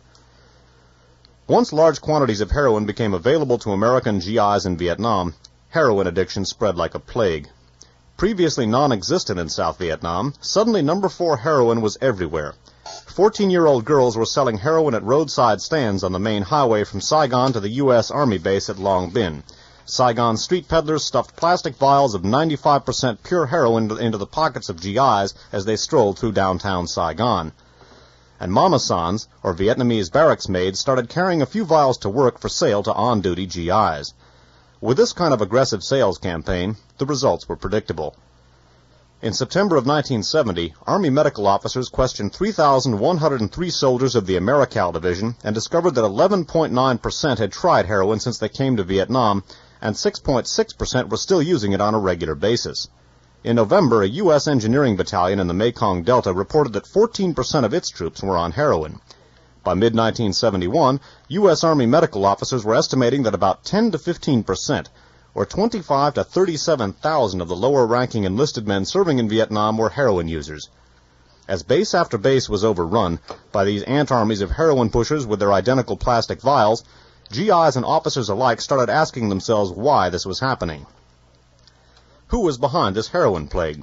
The North Vietnamese were frequently blamed, and wild rumors started floating around U.S. installations about huge heroin factories in Hanoi, truck convoys rumbling down the Ho Chi Minh Trail loaded with cases of plastic vials, and heroin-crazed North Vietnamese regulars making suicide charges up the slopes of Khe Sanh with syringes stuck in their arms. However, the U.S. Army Provost Marshal laid such rumors to rest in a 1971 report which said in part, quote, the opium-growing areas of North Vietnam are concentrated in mountainous northern provinces bordering China. Cultivation is closely controlled by the government, and none of the crop is believed to be channeled illicitly into international markets. Much of it is probably converted into morphine and used for medical purposes. Instead, the Provost Marshal accused high-ranking members of South Vietnam's government of being the top zone, unquote, in a four-tiered heroin pushing pyramid. Zone 1, located at the top or apex of the pyramid, contains the financiers or backers of the illicit drug traffic in all its forms. The people comprising this group may be high-level, influential political figures, government leaders, or moneyed ethnic Chinese members of the criminal syndicates now flourishing in the Cholon sector of the city of Saigon. The members comprising this group are the powers behind the scenes who can manipulate, foster, protect, and promote the illicit traffic in drugs. And the point being here that the American GIs were being addicted in Vietnam, and as we're about to look at now, one of the dominant forces in that addiction was none other than the elements of the very Vietnamese government those GIs were there to protect, primarily those around Nguyen Cao Ky. Nguyen Cao Ky was president of the Vietnamese Republic at one point, for a long time was vice president under Thieu. He was also head of the Vietnamese Air Force, and in that capacity was able to insert himself right into the center of the narcotics traffic. As we shall see also, at this point, the American military and political leaders in Vietnam, who were there instructing the forces in Vietnam, began to realize that they were going to have real difficulty controlling the populace of South Vietnam. As we have said many times, and many other people besides us have observed, South Vietnam was not so much a nation as it was a group of people receiving U.S. assistance in order to sort of stay in large groups and keep the North Vietnamese out, and even more importantly, keep the Viet Cong out, who were largely South Vietnamese. In other words, the people who also lived in South Vietnam and who happened to be opposed to the government in Saigon. This was becoming more and more an untenable position for the U.S. to support a government that had no popular support itself among its people, and more money and more underworld activity was needed to support this kind of effort to keep the populace under control. Now, it's worth noting that Viet Cong activity in Saigon was increasing dramatically. In order to combat this, basically what the United States did was to reinstall a security system that had been largely operating under the French with Operation X. Basically, the very same criminal syndicates that had figured prominently in the French security service, such as the Bin Duen River Pirates that we talked about, were repressed into service basically as, again, an anti-communist cadre. The system that had been put together before, and which had, as far as it went, instituted a very effective security in Saigon against the Viet Cong, basically entailed an all-pervasive system of corruption. Basically, criminal syndicates were given a free hand to corrupt anybody and everybody they could. What they did was to literally establish a community of graft whereby everybody was corrupted, everybody was in on the take, and in exchange for this they provided information and became in essence anti-communist informants. This was as an anti-communist tactic, or at least as an anti-terrorism tactic, was very effective. However, it basically created literally a criminal community in Vietnam, in Saigon, which embraced not only the top officials but just about everybody. Everybody literally was on the take. That's what made it so effective. So what they were really doing, in effect, was criminalizing the entire society. Now, Nguyen Cao Ky, again, at one time president, another time vice president of the Vietnamese Republic, also head of the Air Force in Vietnam, and currently, by the way, living in the United States and reportedly involved in criminal activities, including narcotics trafficking in the United States. Nguyen Cao Ky and his assistant, General Nguyen Ngoc Loan, oversaw this system, and financing this all-pervasive system of corruption and intelligence was, you guessed it, the opium traffic. Reading from Alfred McCoy's book. Although he was enormously popular with the Air Force, Ky had neither an independent political base nor any claim to leadership of a genuine mass movement when he took office. This was the office of Premier, the highest political office in South Vietnam. A relative newcomer to politics, Ky was hardly known outside elite circles. Also, Ky seemed to lack the money, the connections, and the capacity for intrigue necessary to build up an effective ruling faction and restore Saigon's security.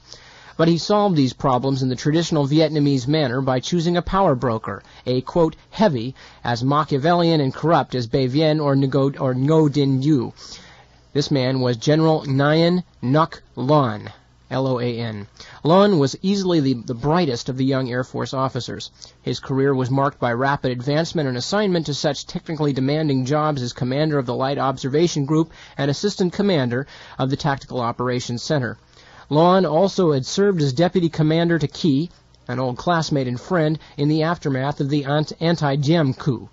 Shortly after Ky took office, he appointed Loan director of the Military Security Service, the MSS. Since MSS was responsible for anti-corruption investigations inside the military, Lon was in an excellent position to protect members of Key's faction. Several months later, Lon's power increased significantly when he was also appointed director of the Central Intelligence Organization, CIO, which was South Vietnam CIA, without being asked to resign from the MSS. Finally, in April 1966, Premier Key announced that General Lon had been appointed to an additional post, Director General of the National Police. Only after Lon had consolidated his position and handpicked his successors did he, quote, step down as director of the MSS and CIO. Not even under Diem had one man controlled so many police and intelligence agencies. In the appointment of Lon to all three posts, the interests of Key and the Americans coincided. While Premier Key was using Lon to build up a political machine, the U.S. mission was happy to see a strong man take command of, quote, Saigon's police and intelligence communities, unquote, to drive the NLF out of the capital. Lieutenant Colonel Lucien Conin says that Lon was given wholehearted U.S. support because, quote, we wanted effective security in Saigon above all else, and Lon could provide that security. Lon's activities were placed beyond reproach, and the whole three-tiered U.S. advisory structure at the district, province, and national level was placed at his disposal. The liberal naivete that had marked the Kennedy diplomats in the last few months of Diem's regime was decidedly absent. Gone were the qualms about, quote, police state tactics and daydreams that Saigon could be secure and politics, quote, stabilized without using funds available from the control of Saigon's lucrative rackets. With the encouragement of Key and the tacit support of the U.S. mission, Lon, whom the Americans called Laughing Larry because he frequently burst into a high-pitched giggle, revived the Benzoian formula for using systematic corruption to combat urban guerrilla warfare. Rather than purging the police and intelligence bureaus, Lon forged an alliance with the specialists who had been running these agencies for the last 10 to 15 years. According to Lieutenant Colonel Conin, quote, the same professionals who organized corruption for Diem and New were still in charge of police and intelligence. Lon simply passed the word among these guys and put the old system back together again, unquote. Under Lon's direction, Saigon's security improved markedly. With the, quote, door-to-door surveillance network perfected by Dr. Tuyen back in action, police were soon swamped with information. A U.S. Embassy official, Charles Sweet, who was then engaged in urban pacification work, recalls that in 1965 the NLF was actually holding daytime rallies in the 6th, 7th, and 8th districts of Cholon, and terrorist incidents were running over 40 a month in District 8 alone. Lon's methods were so effective, however, that from October 1966 until January 1968, there was not a single terrorist incident in District 8. In January 1968, correspondent Robert Chaplin reported that Lon, quote, has done what is generally regarded as a good job of tracking down communist terrorists in Saigon, unquote. Putting the old system back together again, of course, meant reviving large-scale corruption to finance the cash rewards paid to these part-time agents whenever they delivered information. Lon and the police intelligence professionals systematized the corruption, regulating how much each particular agency would collect, how much each officer would skim off for his personal use, and what percentage would be turned over to Key's political machine. Excessive individual corruption was rooted out, and Saigon Cholon's vice rackets, protection rackets, and payoffs were strictly controlled. After several years of watching Lon's system in action, Charles Sweet feels that there were four major sources of graft in South Vietnam. 1. Sale of government jobs by generals or their wives. 2. Administrative corruption, graft, kickbacks, bribes, etc. 3. Military corruption, theft of goods and payroll frauds. And 4. The opium traffic. And out of the four, Sweet has concluded that the opium traffic was undeniably the most important source of illicit revenue. Now, we looked at how American GIs were being addicted to heroin being flown in by the CIA via Air America, grown in Laos by the CIA's so-called secret Hmong or Mao army, and basically that the dominant traffickers in South Vietnam, at whose behest all of this was being done. Of course, it was being used to finance the arms and fighting capacity of the Hmong, but the people involved in turning this heroin traffic around in Vietnam were basically the group of Vietnamese officials and soldiers and flyers around Nguyen Cao Ky, and this was the dominant individual responsible for getting all of these GIs addicted. Continuing, and again, Nguyen Cao Ky, the dominant person involved in the heroin traffic, or the opium traffic from Laos to Vietnam, and consequently winding up in the veins of the GIs. Continuing with McCoy's account. Of South Vietnam's 3 major narcotics rings, the Air Transport Wing loyal to Air Vice Marshal Ky must still be considered the most professional. Although Ky's apparatus lost control over the internal distribution network following his post-Tet political decline in 1968, his faction continues to manage much of the narcotics smuggling between Vietnam and Laos through the Air Force and its relations with Laotian traffickers.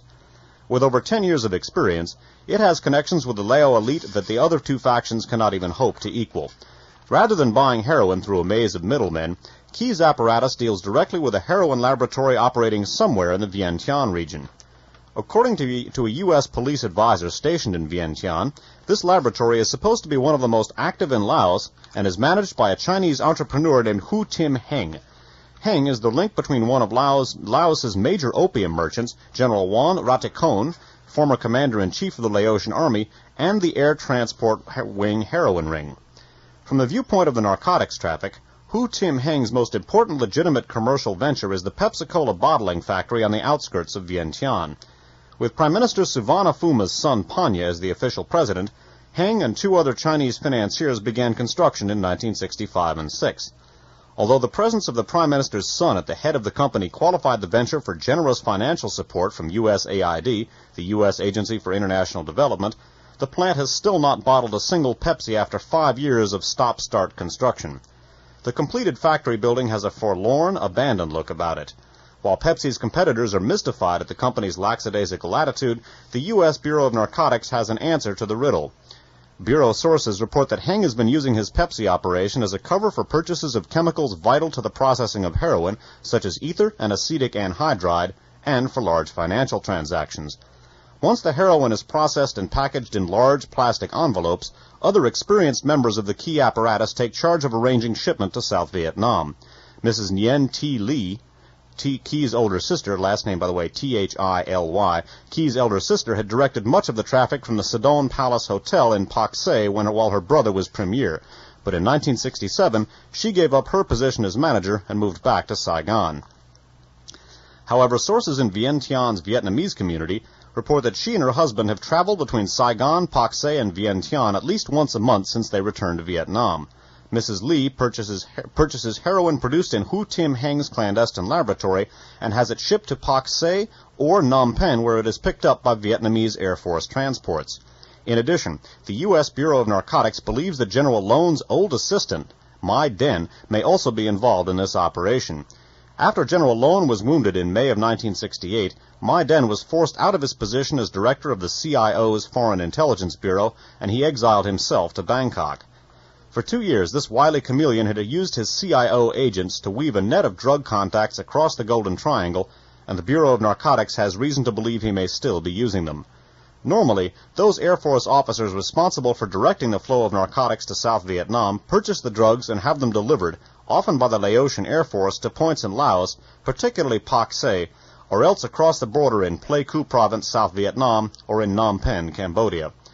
Most observers feel that the Cambodian capital has preempted Pleiku's importance as a drop point since the Vietnamese Air Force began daily sorties to Phnom Penh during the 1970 Cambodia invasion. In August of 1971, the New York Times reported that the director of Vietnam Customs, quote, said he believed that planes of the South Vietnamese Air Force were the principal carriers of heroin coming into South Vietnam, unquote. While the director is a Tu appointee and his remark may be politically motivated, U.S. Customs more objective observers, have stated that the Air Force regularly unloads large quantities of smuggled narcotics at Tanzanut Air Base. Here, Air Vice Marshal Ky reigns like a feudal baron in his air-conditioned palace, surrounded by only his most loyal officers. As one U.S. Air Force advisor put it, quote, in order to get a job within shooting distance of the vice presidential palace, a VNAF officer has to be intensely loyal to Ky. So summing up this passage that we just finished reading, not only are the Hmong tribesmen, the CIA's so-called secret army, growing the opium in Laos. Not only is CIA's Air America flying it into South Vietnam, but the key traffickers in Vietnam, and of course remember that the key victims and addicts are American GIs, the key traffickers in Vietnam are the key elements of the government, and key there is not meant as a pun, specifically Nguyen Cao Ky, Air Vice Marshal, head of the Vietnamese Air Force, one-time President of the Republic, for a long-time Vice President under General Thieu, and it's worth noting that the main refinery from which the key ring is getting, that's a great, but from which the key narcotics organization is getting its heroin and its opium, is being bottled but basically it's at a plant which is ostensibly a Pepsi-Cola bottling plant. It is not actually a Pepsi-Cola bottling plant. It is actually a heroin laboratory. Nonetheless, that heroin laboratory, again, being used by the key narcotics organization, by the Hmong tribes, and by CIA to fly heroin into South Vietnam, where it's going into the veins of our GIs. That plant is being subsidized by the U.S. Agency for International Development, itself often used as a conduit for U.S. intelligence. And Nip Tuck's going to give you a very piece of interesting information about a well-known American politician who played a very important role in getting that plant set up. I can tell us late in the show, a very piece of information, a very interesting information. We'll try that one again. We both got it wrong. A very interesting piece of information. This is from The Great Heroin Coup by Heinrich Kruger, just a short segment. In August 1971, the Bureau of Narcotics and Dangerous Drugs announced the location in Southeast Asia of 29 drug refineries, 15 of them allegedly producing heroin. Among the largest was one in Vientiane, Laos, which was camouflaged as a Pepsi-Cola plant. Richard Nixon, representing Pepsi's interests in 1965, had promoted its construction. Though the plant never capped a bottle, it continued to be subsidized by U.S. Aid for International Development. So Richard Nixon, who at the time of, among other things, the Kennedy assassination, was working for the Pepsi-Cola company, it was the one who promoted the foundation of that plant in Vientiane, which became the leading heroin refinery in all of Southeast Asia. Never capped a bottle of Pepsi. The heroin, as Dave said, went straight into the arms of American GIs, and yet the American taxpayer supported it through the USAID. And again, the main person trafficking in that heroin, which was going into the arms of the GIs, was Nguyen Cao Ky, a key official of the government that those GIs were there to support in the first place. Obviously, a distasteful situation. We're going to conclude this particular Radio Free America broadcast by taking a look at something which, in a sense, will provide a bridge to future programs, namely the evolution of the Southeast Asian heroin traffic into a Southeast Asian heroin production operation into a major exporter of heroin to the crime syndicates bringing it into the United States. Not only is it being used to supply the habits of American GIs, the Southeast Asian heroin opium fields eventually were to become a major factor in supplying the domestic American addict's habit. By the way, broadcasting from Foothill College, this is KFJC Los Altos Hills. And remember now, the key organization's role, that is KY organization's role, in the narcotics trafficking, because apparently the the U.S. authorities in Vietnam, particularly General Edward Lansdale, one of the prime architects of America's military and political policy there, decided to overlook the role of the Corsican syndicate in the Saigon heroin trafficking and in the Southeast Asian role in general. The Corsicans, obviously, Vietnam was a French, Indochina was a French colony. The Corsicans wound up there as well. And the Corsicans and the Vietnamese heroin traffickers, the Corsicans began contracting with Nguyen Cao Ky to get Vietnamese heroin sent to their Marseille laboratories. American authorities decided to overlook this connection. And we're going to take a look at Santo Traficante, who made a trip to Saigon and may very well have been involved with getting Vietnamese heroin himself. At any rate, this last passage is going to serve as sort of a bridge to our next broadcasts. This is the concluding passage for this program from Alfred McCoy's Politics of Heroin in Southeast Asia. It is particularly unfortunate that General Lansdale decided to arrange, quote, some kind of truce, unquote, with the Corsicans during the very period when Marseille's heroin laboratories were probably beginning the changeover from Turkish to Southeast Asian morphine base.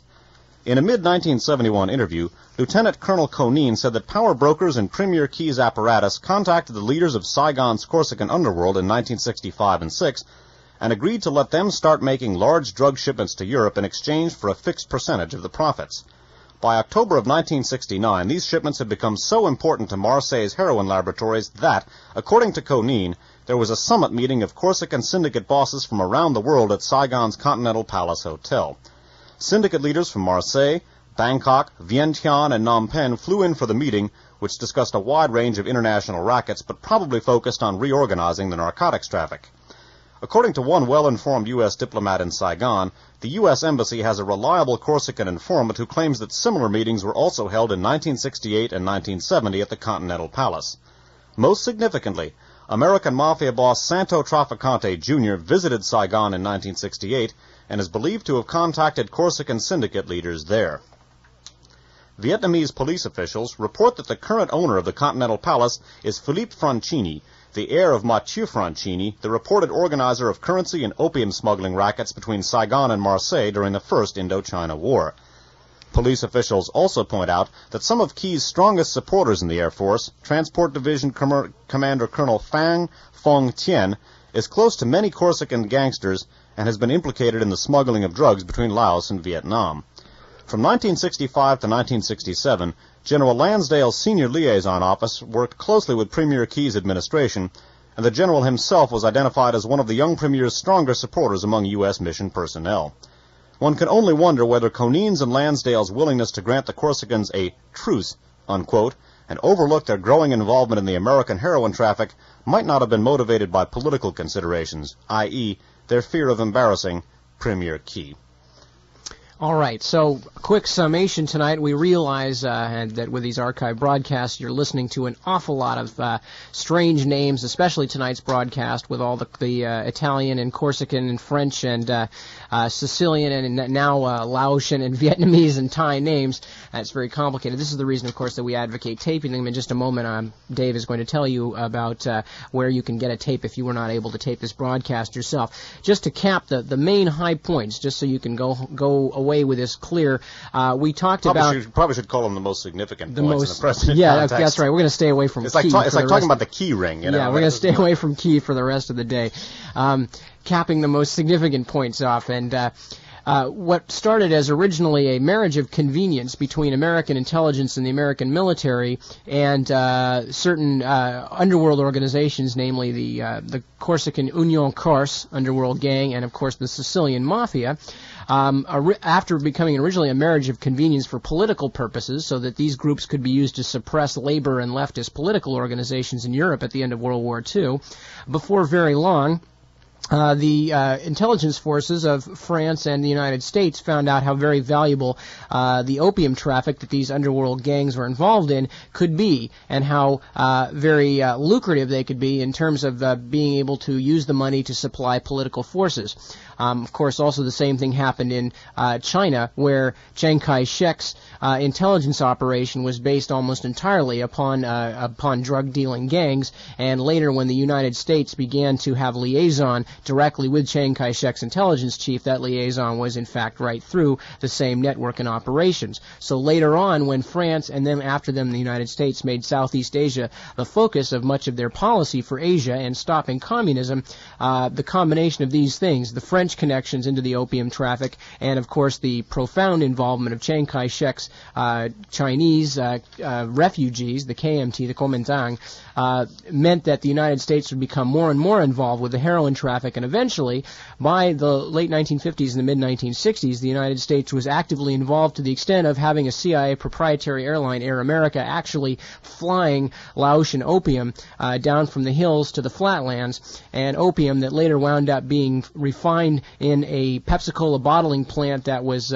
opened with the help of Richard Nixon and subsidized by the United States Aid for International Development, heroin that eventually wound up going into the arms and veins of United States GIs and coming back to the United States in the biggest heroin boom this country has ever seen. Courtesy of the people who we were there to defend in the first place. Absolutely. And so now we're going to be looking in the next few broadcasts at some of the ways that heroin and cocaine and other drugs have become an intimate part of our intelligence establishment's political agenda. Now, if for some reason you were unable to tape this broadcast, and I think you'll agree that it's a difficult program to simply try and assimilate through casual listening, all of our archive shows, all, at this point, 24 Radio Free America shows, our 4 Guns of November programs, and other miscellaneous broadcasts are available from a tape duplication service. The name of that service is DAVCore, D-A-V as in Victor, K-O-R-E.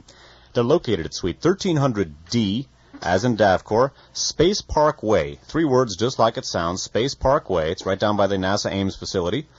That's in Mountain View. The zip code is 94043. Phone number is area code 415-969-3030. Write or phone to the attention of Paul. Once again, Davcor, Suite 1300D, Space Parkway, Mountain View, California, 94043, area code 415-969-3030. And again, neither Nip nor myself nor KFJC makes a sou off of that. We don't make any money off of it. This is strictly, literally, FYI, and for your convenience as well. All right, now stay tuned for Radio Dada, which has graciously allowed us to run a few minutes over. That will be on until 2 o'clock in the morning. And we will be back Sunday with our regular One Step Beyond broadcast from 8 to 11. And as soon as we have a date, in approximately 4 to 5 weeks from now for our next Radio Free America broadcast, we will give you that. Right. Don't forget, by the way, May Brussels World Watchers International, Sunday morning at 9. During the 3rd hour of next One Step Beyond, we're going to be rebroadcasting the May Brussels tape that would normally have been broadcast this evening. All right. Thank you for joining us. This is Nip Tuck for Dave Emory saying good night. And be back with us next time for more Radio Free America here on KFJC.